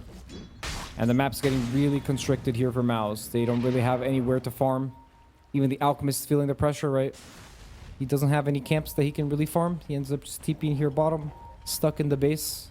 So good stuff from Tundra, good movement on the map. Yep. Also, 12 kills total for MOUZ, of which 1 has given a fish for Tidehunter to eat. So he's 30 minutes in with just a single Leviathan's Catch buff. You have 8 stacks of Galvanized on the Storm Spirit. That's slightly better because he has a couple of kills. Those are permanent. But nothing to really party on. Yeah, let's see if Tundra wants to go high ground here with the Siege Wave. They do. There was a second Roche, so where's the banner? They didn't pick up the banner, I think. That's a good question. Actually, that was the first Roche. Never mind. Sorry. With no banner. So that is indeed a very good question.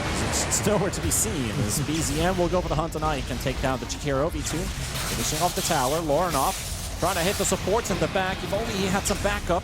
Ari is already killed. BZM is low. He's going to get hit by the concoction from Crystallis. Is that really a hold? He did end up losing a hero and the tier 3 tower just to trade a Rubik for it. Not much to show for the defense. Tide, he ate that fish. Hey! Another charge for him. 1 + 1 is double. Yeah, it's very hard for MOUZ to go high ground like this, especially without the banner. Tide is very good at holding the high ground with this Aghanim, so is Alchemist, and so is Storm. So they're going to continuously poke here, but they probably don't really want to commit. Of course, the Lone Druid's probably the king of not committing. He's just sitting in his triangle while his bear just does all the dirty work.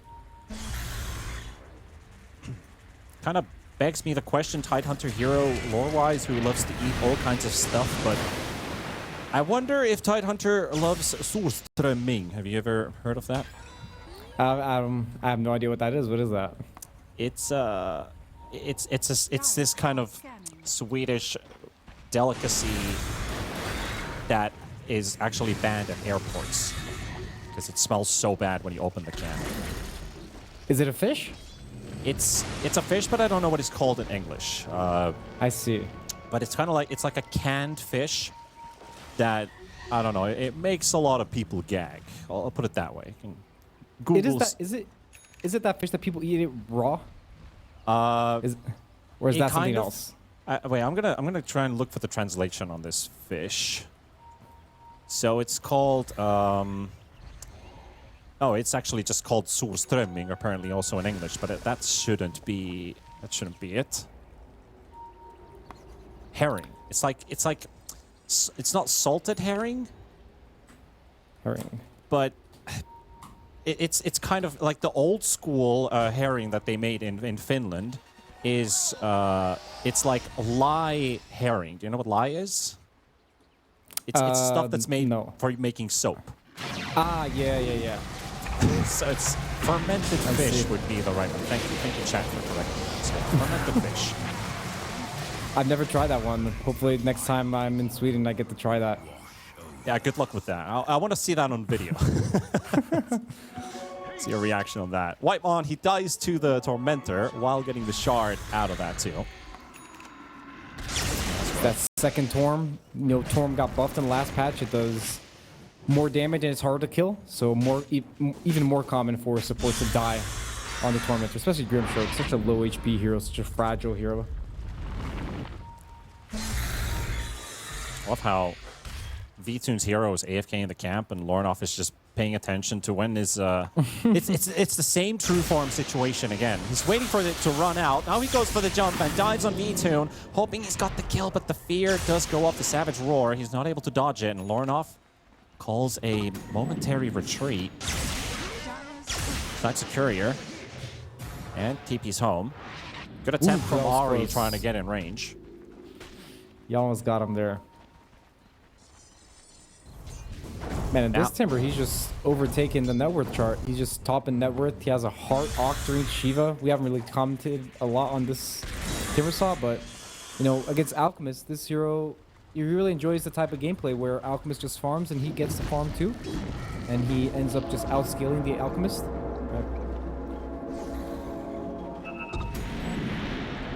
Actually, so farmed on Timber. I don't think they can even kill him this game without a Bloodthorn. Yeah, it's also pretty wild that you got 2 axe buffs from your Alchemist, and neither of those 2 heroes are topping net worth with those axe buffs. But maybe that story will change. That's a 4,500 HP Timber Saw about to die. They are really trying to pressure him, but Ari with the broken shard keeps pulling him away from the arms of MOUZ, and they can't kill him. He is too strong. And now he's got a heart, so he's just regenerating it all the way back in. Well, an epicenter landed on top of Crystallis. That Alchemist ulti is only up for a couple more seconds. Ravage is going to be overlapped as well, and they're still on the run. They don't want to fight. The Alchemist ulti is out. Info and a stun on 33. BKB Bear charging inside the base. And a stolen Ravage coming out from Ari. Will lock in Boom. He's got the Kraken Shell, but he won't really feel strong enough against the 33 and V2. Meanwhile, Lornoff got the lock-in on BZM. BZM might be a target that might be able to kill a bit faster, but the Bear still running around, very low on HP, but now they got the BZM sending onto the low ground. Ari saving the day once again and tossing it around, saving him.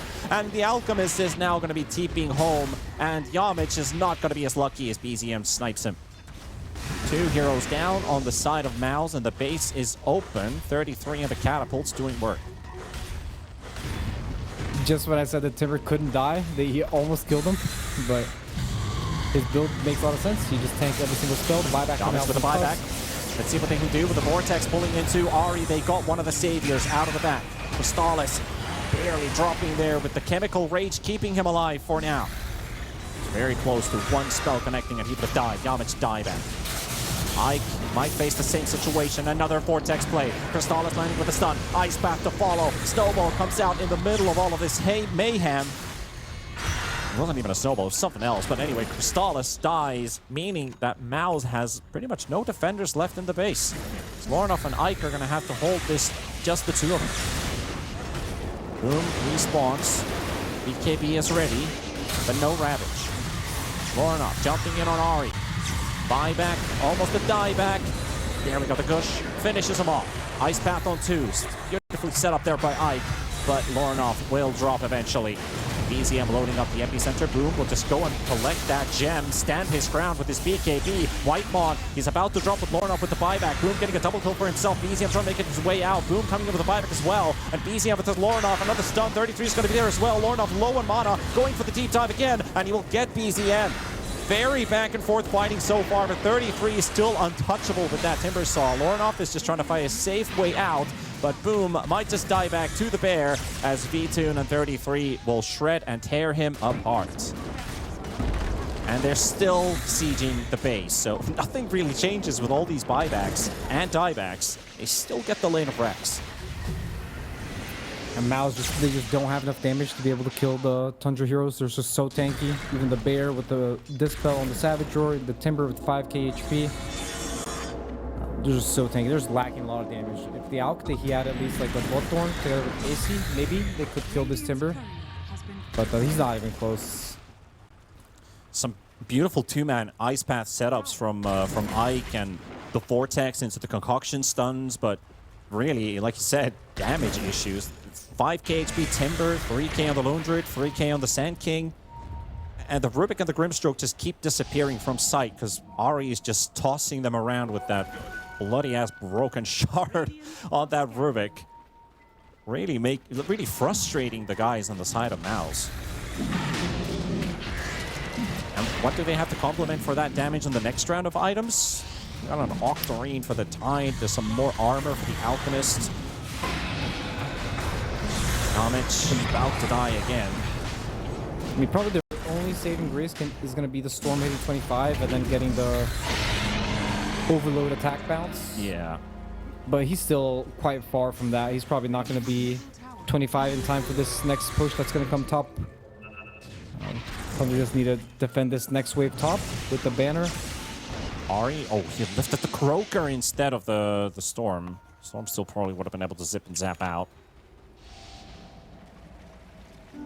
We've seen the neutrals being flung around. We've seen couriers being flung around with the lift.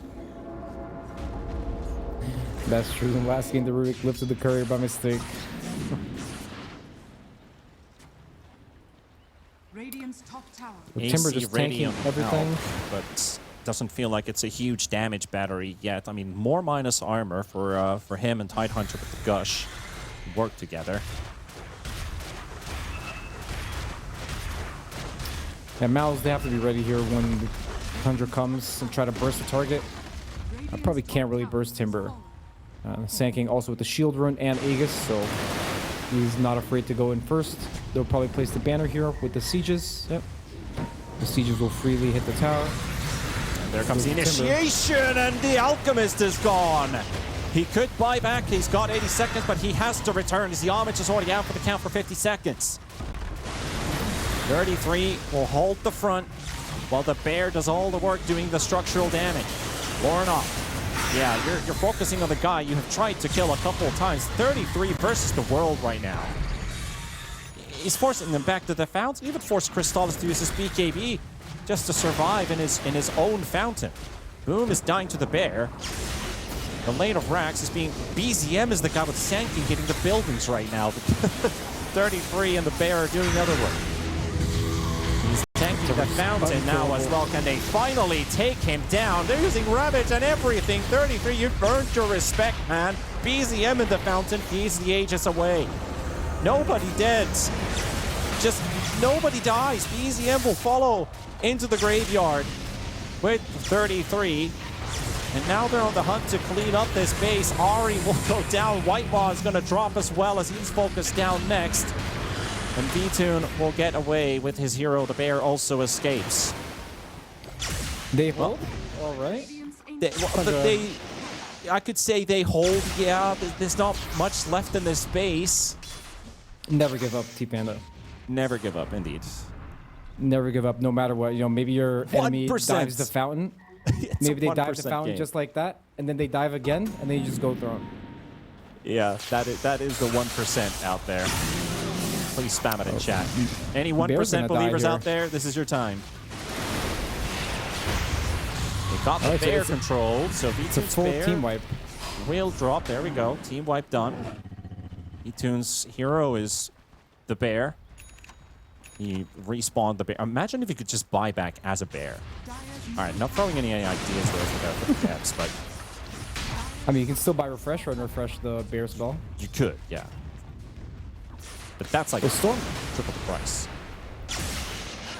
I mean, you gotta do what you gotta do. So Storm, he's 25 now.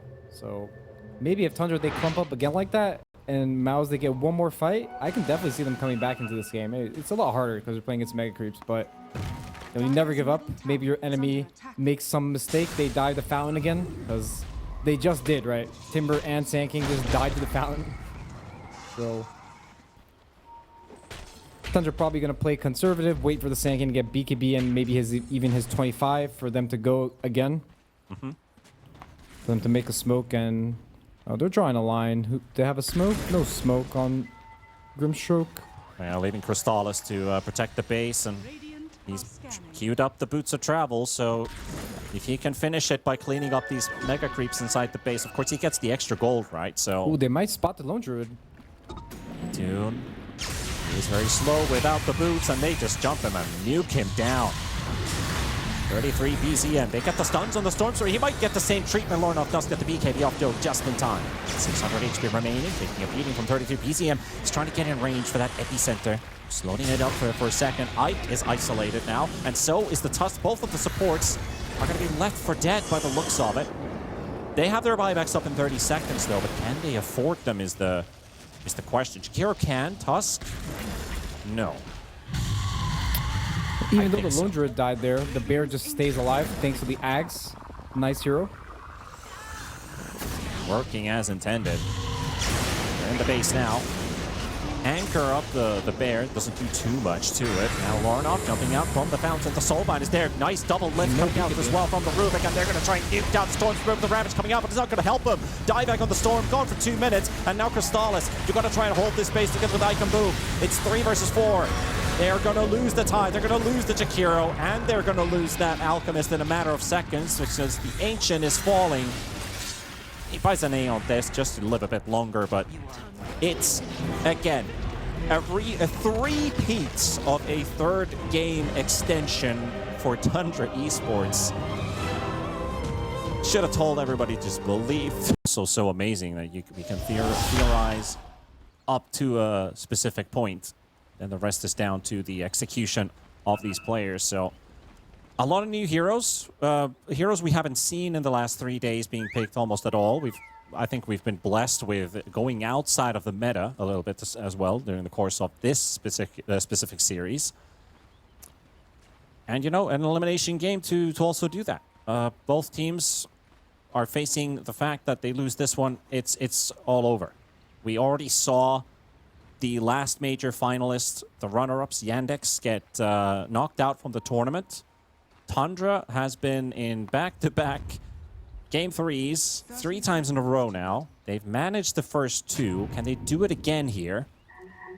While MOUZ also got their first tournament win to start the series in game number 1 after getting 2-0 2 times in a row. So some interesting storylines building up for both of these two at the very start of this Swiss stage in the 0-2 bracket. I mean, I'm kind of excited for the 3-3 Doom. He always brings something different in the games. He always comes up with some new tech. So let's see what he's going to do in this game, especially versus Medusa, since he's kind of quote-unquote countered, right? He doesn't really want to ult the Medusa. He's probably just going to ult the Ember and the Pango in this game. But let's see if he does anything cool. If he eats like a mana creep. But no, the mana creep did get nerfed. It just burns a lot less mana now than it used to. So let's see what his idea is going to be. Even his skill build, his items. So the hero, ever since he removed that facet where he could sell his items for 90% of the gold, you can't do that thing where you cycle around your items anymore. So you're kind of locked into your build. Also, during the break, they were showing the quiz with Sir Action Slacks tuned by Ike, the position 5 player for MOUZ. He did show his Dota knowledge was on point. And Slacks also said, like, hopefully he knows the game inside as well as he does outside. But I want to give a bit of appreciation to the skin he's wearing on his techies. which is that little third goblin being constricted by a snake while the two other guys are doing all the shooting.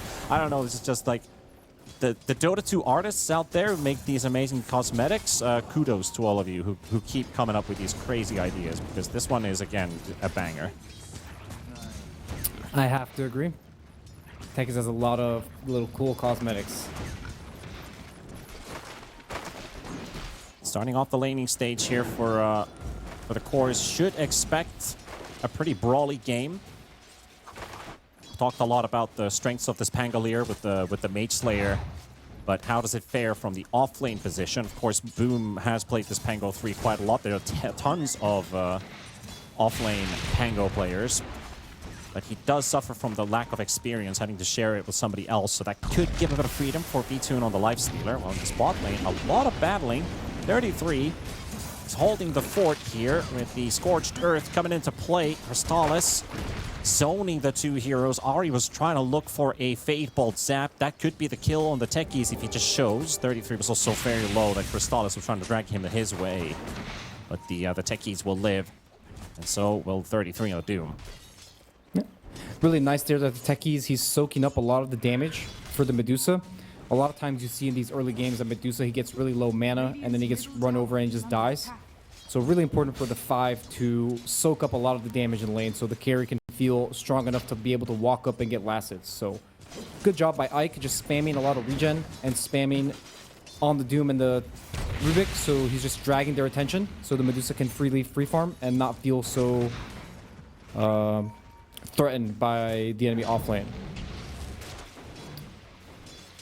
And also, you were commenting about the Pango offlane. He definitely is a little bit slower than the mid Pango. But the Mage Slayer build for the offlane Pango is really nice because he gets to buy that Ring of Health and that Void Stone. And he's right beside the Secret Shop. So that gives him a lot of sustain to be able just to sit in lane. But he definitely suffers a bit from the XP, as you said. In the mid lane, he gets a lot more XP.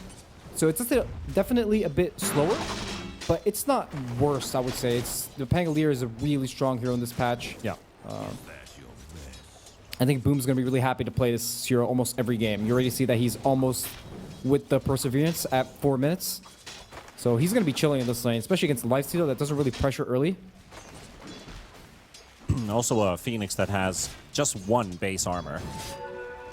So if you ever get to use a Mage Slayer at some point, I think White Ball, the max armor he would have at that point maybe be like 3, maybe even 4. So you can punch right through that with just a single point of lucky shot. Rotations coming towards mid. BZM stretching the limits here. Fairy Fire burnt as he's poking versus Lorinov. Ari coming into the rescue. Yamich almost getting the Stroke of Fate connection, but forces out to dissimulate. BZM will be able to stick around in the lane for a bit longer. Top lane also a bit of pressure applied on Boom, but not sure if this is a kill. They go for the Blood Grenade anyway, go for the dive, and that's going to do it. V-Tune bringing in the first blood for Tundra. Yeah, got a little bit excited there on the Pango. Ended up using his spells to get some CS. And for heroes like that they have mobility spells, but their spells also are the ones that help them get last hits. So you have to be really careful about using them to get last hits and not having them to be able to re-engage, reset a little go. Oh, smart usage there as well in the mid lane as Lorinov was dragging the attention of BZM while tanking the tower for a bit, waiting for the creep wave to enter the tower range with the slight, then glyphing it so he could continue poking the Void Spirit. Just these small little details. Usually when you use a glyph like that, it's to guarantee a kill, but he's trying to soften him up nicely as V-Tune is also in trouble as Ike shows up out of nowhere with the blast off and secures 2 kills for MOUZ. Any Techies doubters in the chat? Ike just showing you guys you have no idea what this hero does, so just watch and learn. This guy's just giving free tips, free classes on Techies.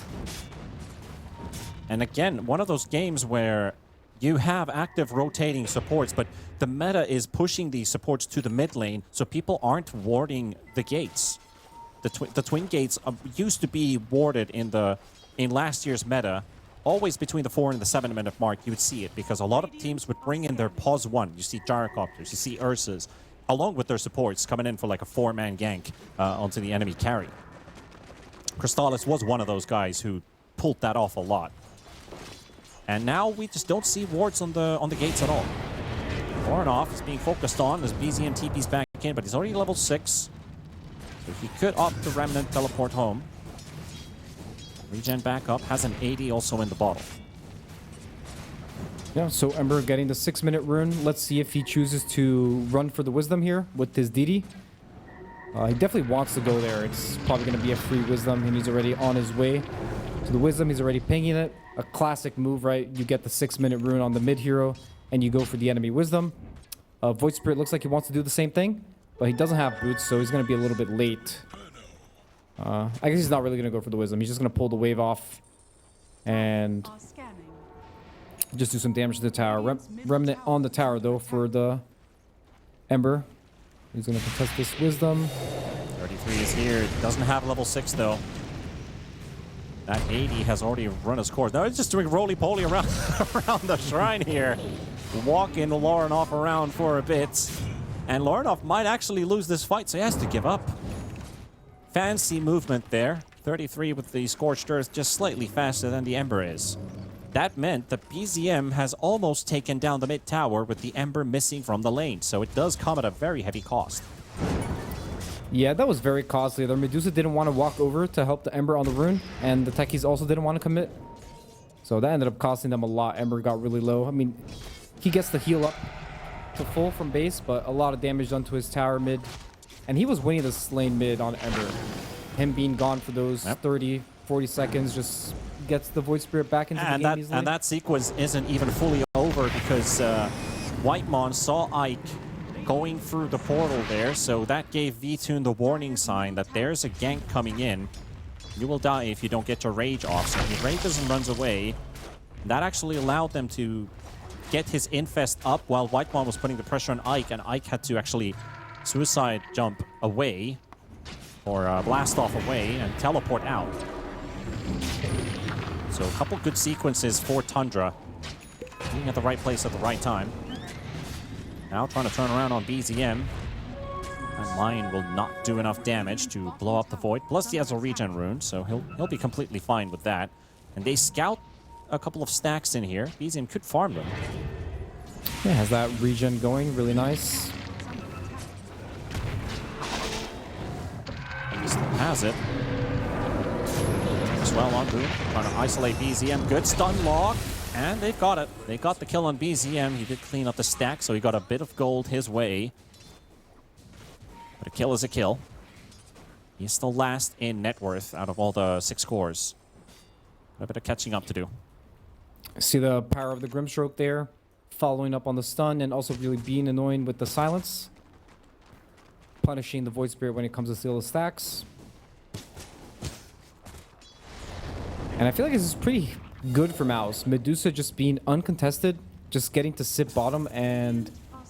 Oh, look at mid. cheat. Do they have enough? Lorinov did have a remnant placed behind. He's still trying to dodge about BZM. He reads this one right, and he just needs one more hit.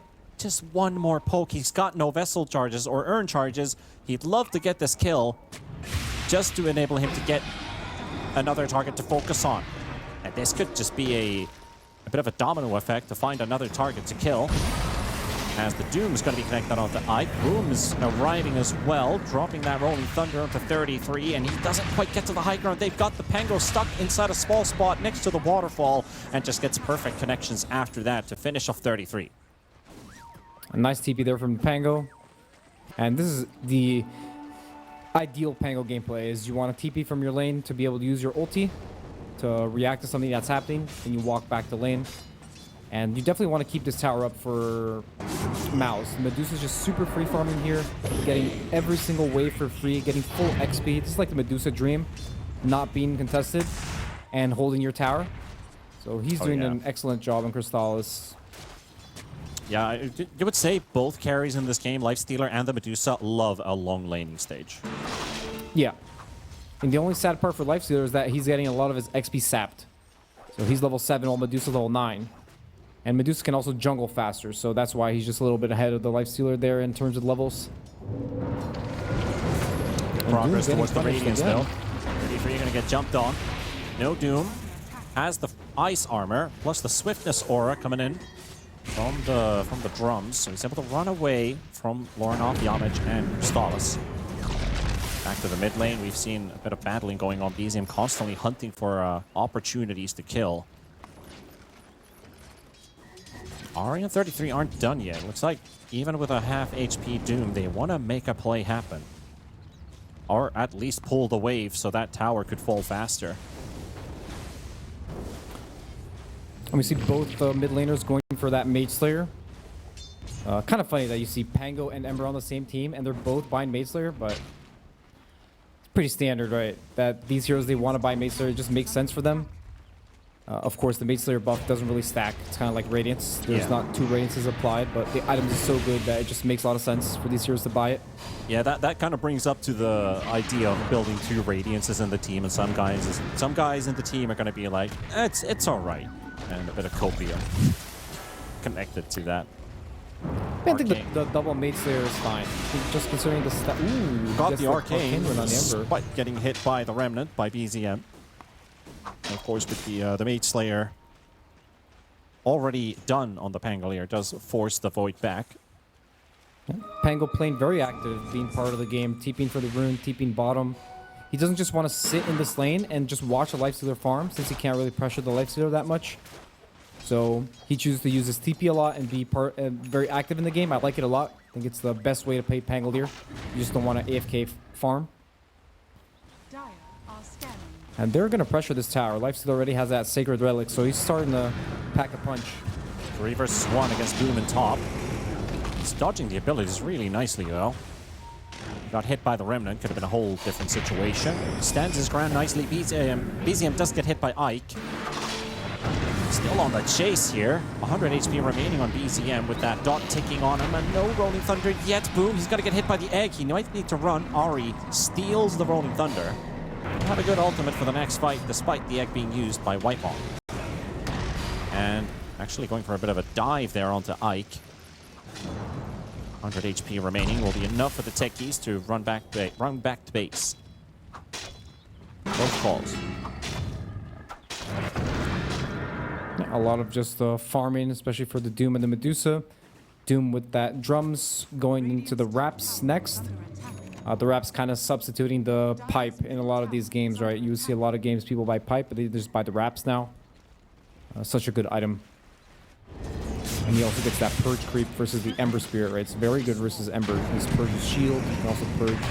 All right, the chain. The stolen Rolling Thunder now on top of Lorinov, but the Soulbind is actually going to keep Ari on the spot. He's still rolling on the spot there, trying to prevent Ike from getting the blast off to connect. BZM is already dead. They're going to get the trade off of the techies.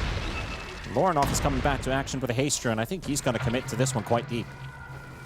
Look at that. No He's egg killed on the Phoenix without the egg, without the Icarus dive. Nowhere to go. That sequence was pretty funny. Rubik stole the roll, and then his roll got countered by the Grimshark that's on the other team. Yeah. Man, these things are just way too funny. The chances of this happening is just so low. Dire's middle tower is under attack. And the Grimshark has picked to counter the Pango right when he rolls, but the Rubik stealing the roll, that's just some 4-head, what is it, 5-head next level, 200 5-head, IQ? yeah. I was also thinking about that for a second, like, he's still rolling on the spot, but you can see that Ari's a support player instead of a Pango main. That he's not actually canceling it out. He's going to stick to it. Like, I stole this spell with high effort, so I want to use this to its full extent. Even if I'm rolling on the spot. Radiant's bottom tower has fallen. And we see the Lifestealer take the gate and open the bottom tower, so both carries super farmed. They have complete free farm. But definitely Tundra taking the advantage here on the map. They get to open up this tower, so Medusa, she gets pushed in deeper into her side of the map. While Tundra, they get to hold this tower with the Phoenix. The Phoenix being super annoying here, right? He just nukes the wave from Fog, and the wave's already half HP. Easily can kill the siege, so low pressure here from MOUZ. BZM, though, being pressured down mid. Ari showing up. He's only got enough mana to place down one of those proximity mines. Finally got the rest of them out. The rest of the mines exploding are Ike's. what he just did a moment ago is he placed down some really deep vision. Oh, okay, Ari actually saw Boom coming in, so that Rolling Thunder is stolen again. Ari's got all the... Oh, that's a shield crash, actually. Looked like he had the ulti stolen. Ike gets the jump out. Very hectic now with VICI charging in. He's got that Radiance ready. He wants to use it. Ember very low on mana right now, but they've got Ari locked in. We'll get the kill on him. Infest on the creeps. Crystallis is also joined in the fray. Trying to clean up that infested creep. Prevent VICI from having a direct escape. 33. Doom has also run its course. That's a lot of abilities used for just 2 supports dying, and now everyone's spreading back out on the map, back to farming. Nothing to see here. There's a lot of heroes mid. The casual 5v5 in the mid lane for the 60-minute rune. You see both teams prioritizing the rune very hard. You know, 2 spirit heroes in the game. So you definitely want to secure the rune for your teammates. Even the Doom using his TP there and his spell. He gets the raised dead spell now. Let's see what he's going to do with that. I feel like that was unintentional. Kind of messed up with his Devour there. Didn't want to get that spell. Because they changed the icon. Like how it works before. Like if it was the passive icon, you would eat the creep and get the spell. Now they reversed it back. Not sure exactly why they changed it back, but it can be confusing sometimes, even for a level 30 Doom. Sounds like a bit of an April Fool's by the game devs. Trying to mess with the heads of the Doom players. Ari is approaching from behind. Using his remnants to jump around, dance a bit.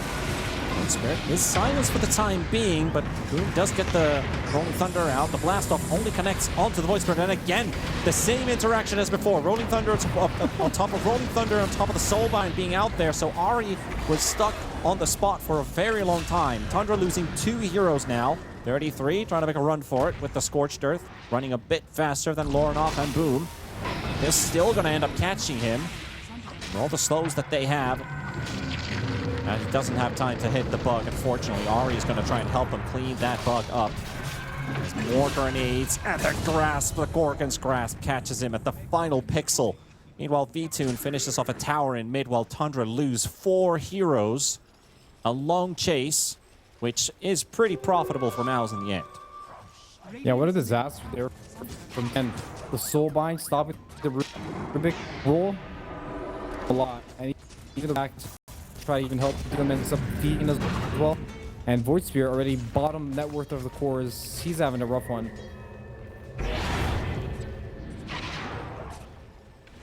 And you were bringing up the 5-head reference. I'm starting to think this game is a bit 3 fast 5 me.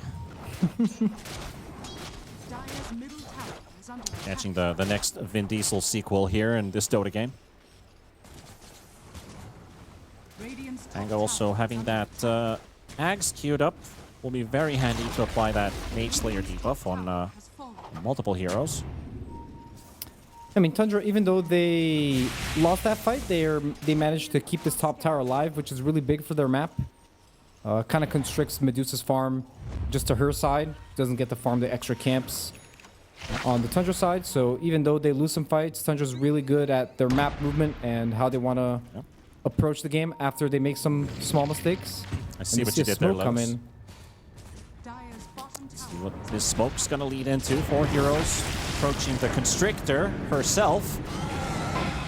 Does get the Stone Gaze off, and that was stolen again by Rubik. Ari has been really on point with this Rubik, getting the right spells at the right time. But this Medusa survives and gets away. Ari actually used that Stone Gaze right after to prevent any counter initiation from MOUZ. Lorinov joins Ike. Whitemont extended a little bit too far on his own and gives away a kill. Ike might just get traded here as VTune. We'll hack him down. Armlet Radiance picked up. That might be a second kill too. Yep, there we go. Stolen Inkswell.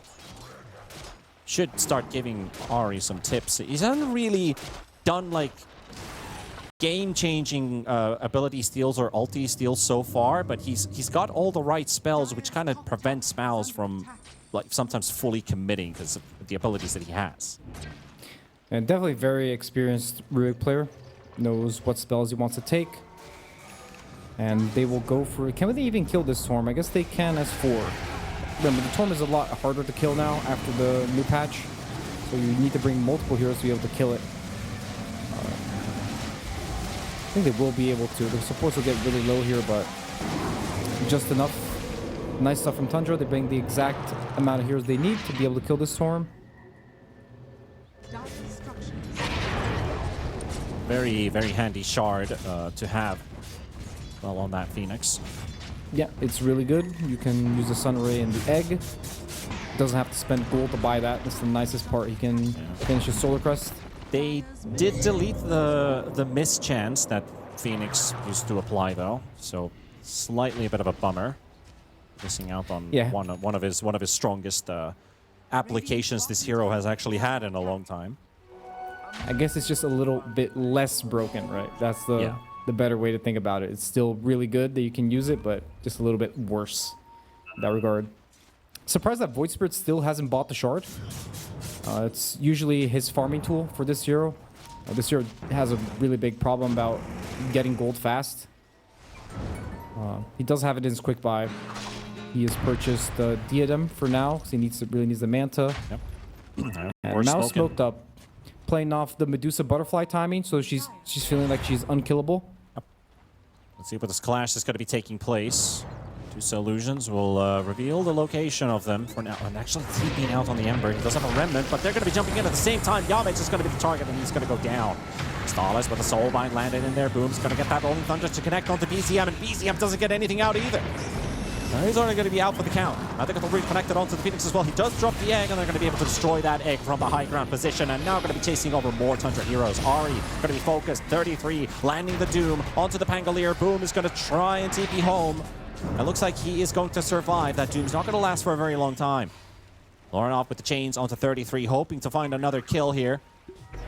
But they might just let him go. And Crystallis wants to start Roshan right away. So again, another win for MOUZ in these fights. Yeah, you see that their smoke to the top part of the map makes perfect sense. They have the butterfly timing on Medusa, so if they ever get some good fight around this area, they can easily just go into the Roche, especially now that the Phoenix Egg has been used and the Doom has also been pressed, so no spells on Dire. Hard for them to really contest this Roche, and Medusa with Aegis, she can start walking down the lanes and grinding these towers. And Yamage with the Soulbind was so clutch. Like, he knew he was dying, so he kind of just spammed his buttons out, but he hit the Void Spirit out of all heroes and the Lifestealer, so it really couldn't have been an any better Soulbind than that. Yeah, we just keep seeing these Soulbinds have so much impact in these games, right? That's the reason why this hero is being picked. A lot of a lot of Spirit heroes being picked, so the Soulbind just has so much impact in these fights. Just holds that Spirit hero there for such a long time, and then he gets just silenced after.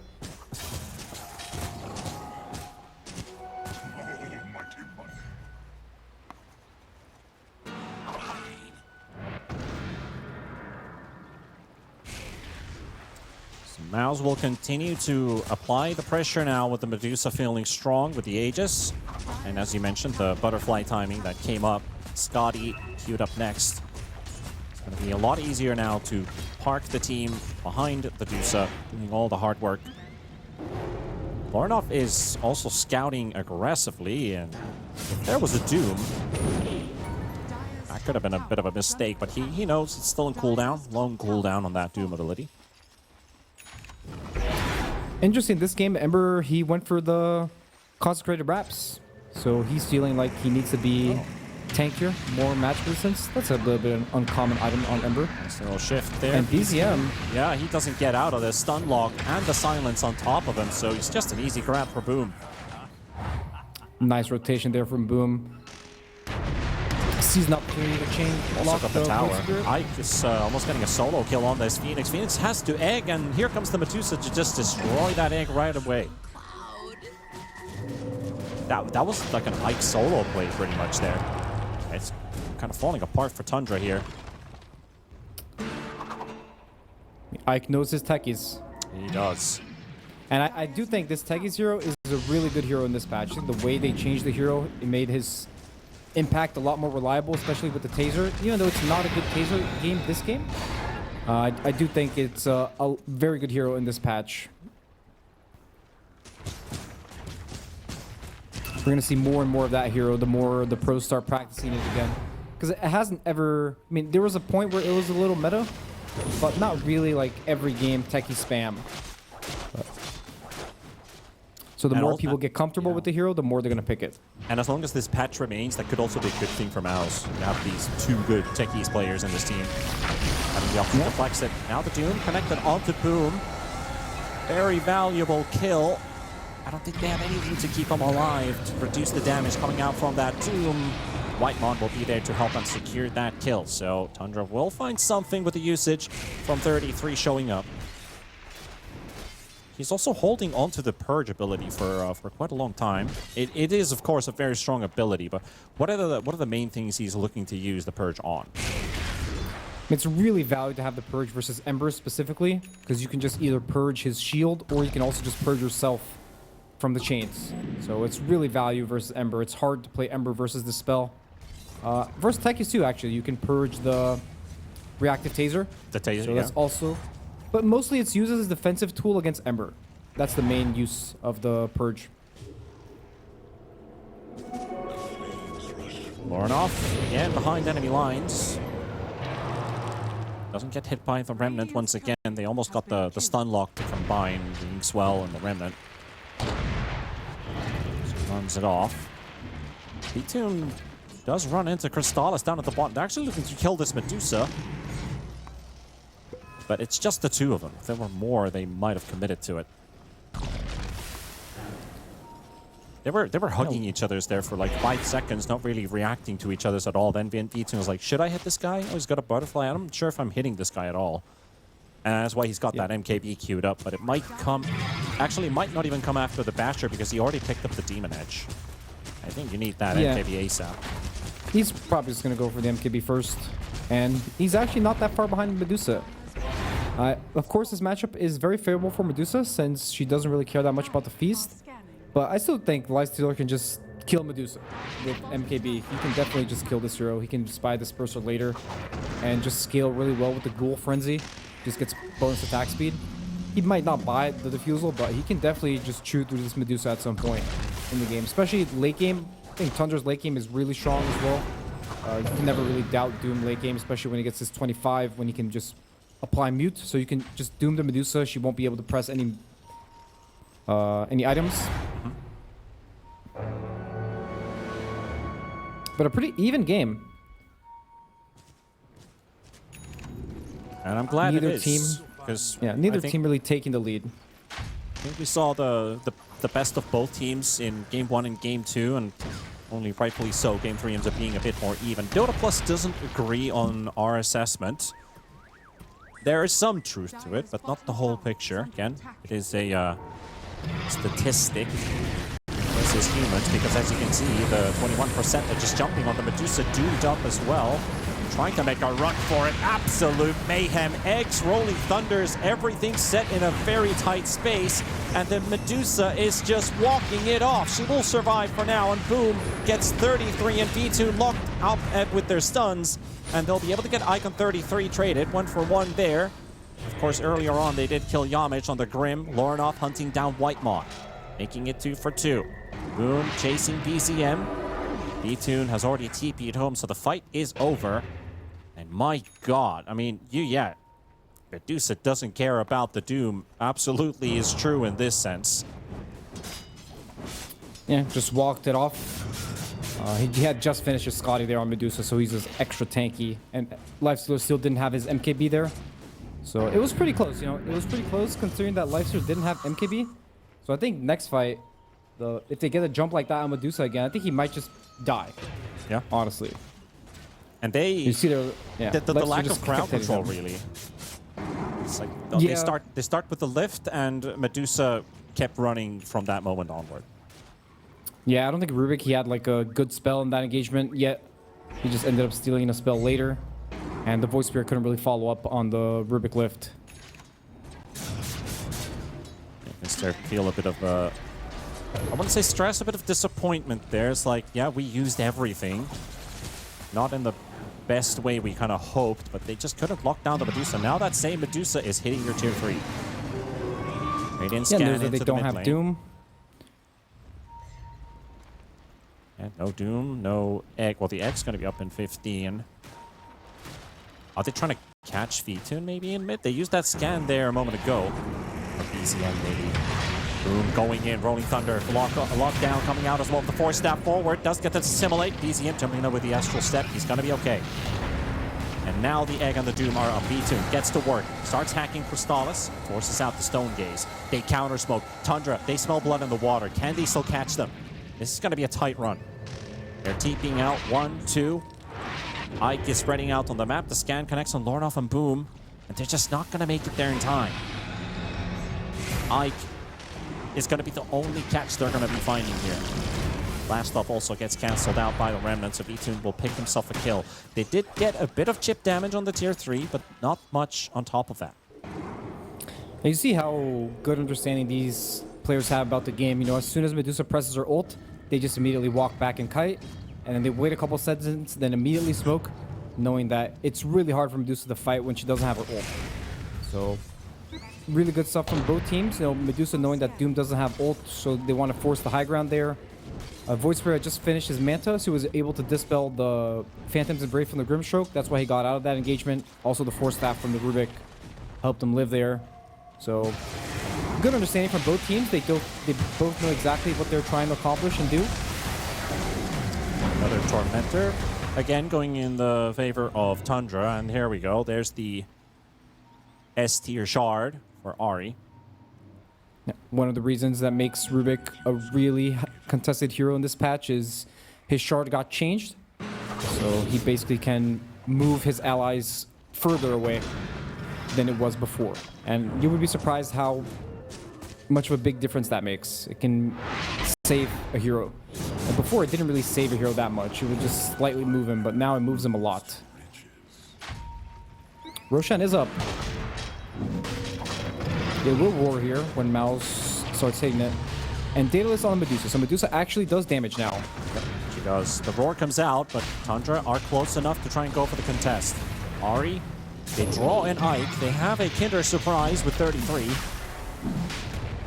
And they actually have the Medusa and the Ember Spirit right in front of the pit. He's hesitant. He's like baiting with that Doom. He's like, I'm a bit closer. I'm not going to be the Doom target though, as BCM is the one who hits the backline. Going to get rooted, and BCM going to get nuked down. The rest of Tundra weren't able to join because Boom has been isolating the other two, Tundra members at the back. Now they're going to have to use that Infest. Then the Egg comes out. They all just cluster around White Maw. Delete the Egg. Delete 33. At this point, screw Roshan. They got a ticket to the high ground. Really good stuff from MOUZ, identifying that they need to force the Roche to bring Tundra into them. And then Boom's just zoning the Pango and the Doom, just constantly bashing them, being super annoying. And that's why you see why this Pango hero is just a tier S hero.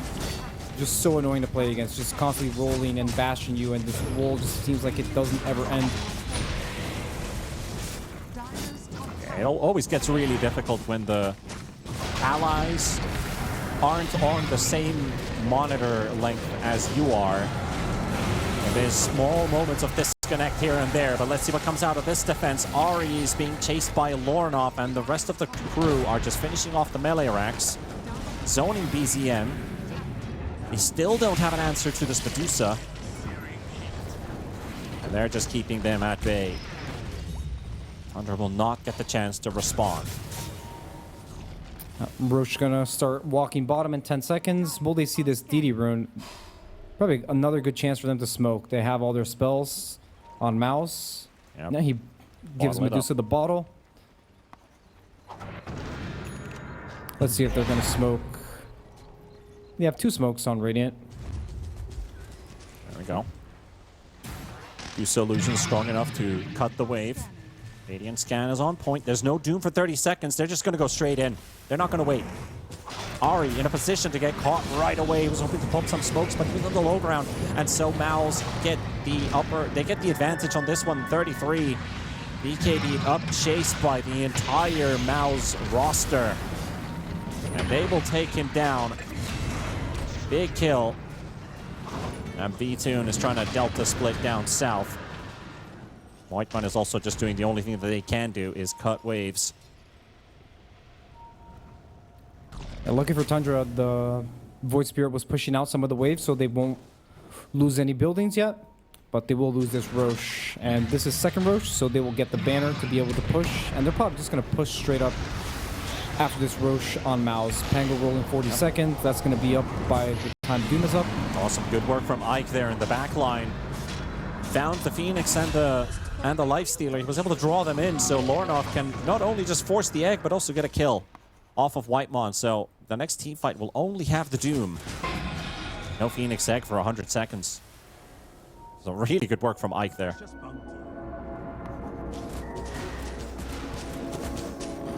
And Medusa already in position to push the high ground here. Banner is on... I haven't seen who got the banner.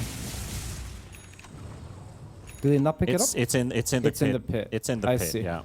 And what I was also thinking about Ike is they were pinging the Lotuses. One good thing about a Medusa in your lineup is these Lotuses have like double the value, so he's just built himself a plus 900 Lotus to give to Crystallis, who is carrying a Rapier, who's carrying the Aegis. So if you already had trouble killing this hero who hasn't died a single time this game, good luck. Like, all these little things, they're all going into MOUZ's pocket, and we are... if you're a Tundra fan, you're going to start feeling the stress if you haven't throughout the course of this tournament. They've been in Game 3s before, but this one is starting to look maybe insurmountable. Don't count them out, but it's not an easy situation. And when there's a Rapier in the game, you can always throw the game. So Medusa going for the Rapier, you know, he has Aegis, so he's playing off the fact he has Aegis. He wants to like end the game now with the next push, but anything can happen really. If they dive a little bit too far on MOUZ and Medusa ends up losing this Aegis, they can still lose this game. So they need to play cool, calm, and collected here on MOUZ. Just hit the towers, wait for Tundra to commit into them. I need to get that banner in the Roche pit. Did they get it? Yeah, they got it. Techies got it. They got All it, right. yeah. It's picked up. It's really important to be able to push the high ground so your creeps just don't die to the enemy spells. It's pretty difficult for the Lifestealer to get close, even with a Radiance Burn. He just straight up charges at Crystallis there. He notices a moment where MOUZ is probably not paying too much attention. But He does do a lot of damage. They're just feeding Lotuses to Medusa. Ike still has the bigger raining healing Lotus. Great healing Lotus, that is. There we go. Feed it. Back to full mana. And there's the jump on Ike. Gets the 4-staff save. Gets himself out of harm's way. Medusa just hitting like an absolute unit. 570 right-click damage. Doom has finished his Aghanim Scepter, so let's see how he's going to use it. Yep, Boom is already locking in on the back line. They're going to go for Rubik and take down Ari. And this is probably going to be the beginning of the end if Tundra can't hold their line. VICI is going to get control. 33 standing on top of him, trying to prevent Crystallis from getting the right clicks out. Whitemon dead as well, and no egg up, and that egg got destroyed too. Ari, buyback, and back to the fountain he goes. Still no Doom out from 33, just couldn't find an opening to use it. He does have the Halberd to use on Crystallis to prevent some of that damage from going out. BCM has to be really careful. There we go. The AoE Doom is coming into play. They're going to take down Ike. They've got the Medusa disarmed as well, so Crystallis is not doing any damage. Lornov is still being a bit of a bully onto BCM. They're going to try and focus on the Ember now and leave that Medusa for Vitoon, but Vitoon is losing the fight, and he's losing his life, and he's gone. He does have a buyback, which he has to burn any moment now because Boom is chasing. There we go. Vitoon's coming back into action. His teammates are scrambling. They're in panic. They're going to maybe get Boom out of the way, trying to roll out with the roll-up. And there comes Crystallis to push Vitoon back from whence he came. Every member from Tundra is back up. Still a minute left for that egg. Mega creeps in the base. They still haven't killed a member off of MOUZ. They only got Ike. He just bought back straight away. And now Boom rolling onto the back line, going straight to finish off that Phoenix. The Yules comes out just in time, has an Icarus dive to try and get away, but he won't be able to escape Lornov. Tundra being pushed all the way back to the fountain again as these tier 4 towers are falling. The last major land finalist winners about to drop if they can't hold. 2 heroes down. Focusing on the Medusa, desperate to get the kill on Crystallis, but Vitoon is fighting for his life. Is it enough against the Rapier? No, sir! MOUZ will withstand what Tundra has to throw in their general direction, and they will knock out Tundra. A hero that's getting all the tips was probably the call Crystallis made. Give me Medusa despite wall of text buffs or nerfs. The hero hasn't really been felt that strong.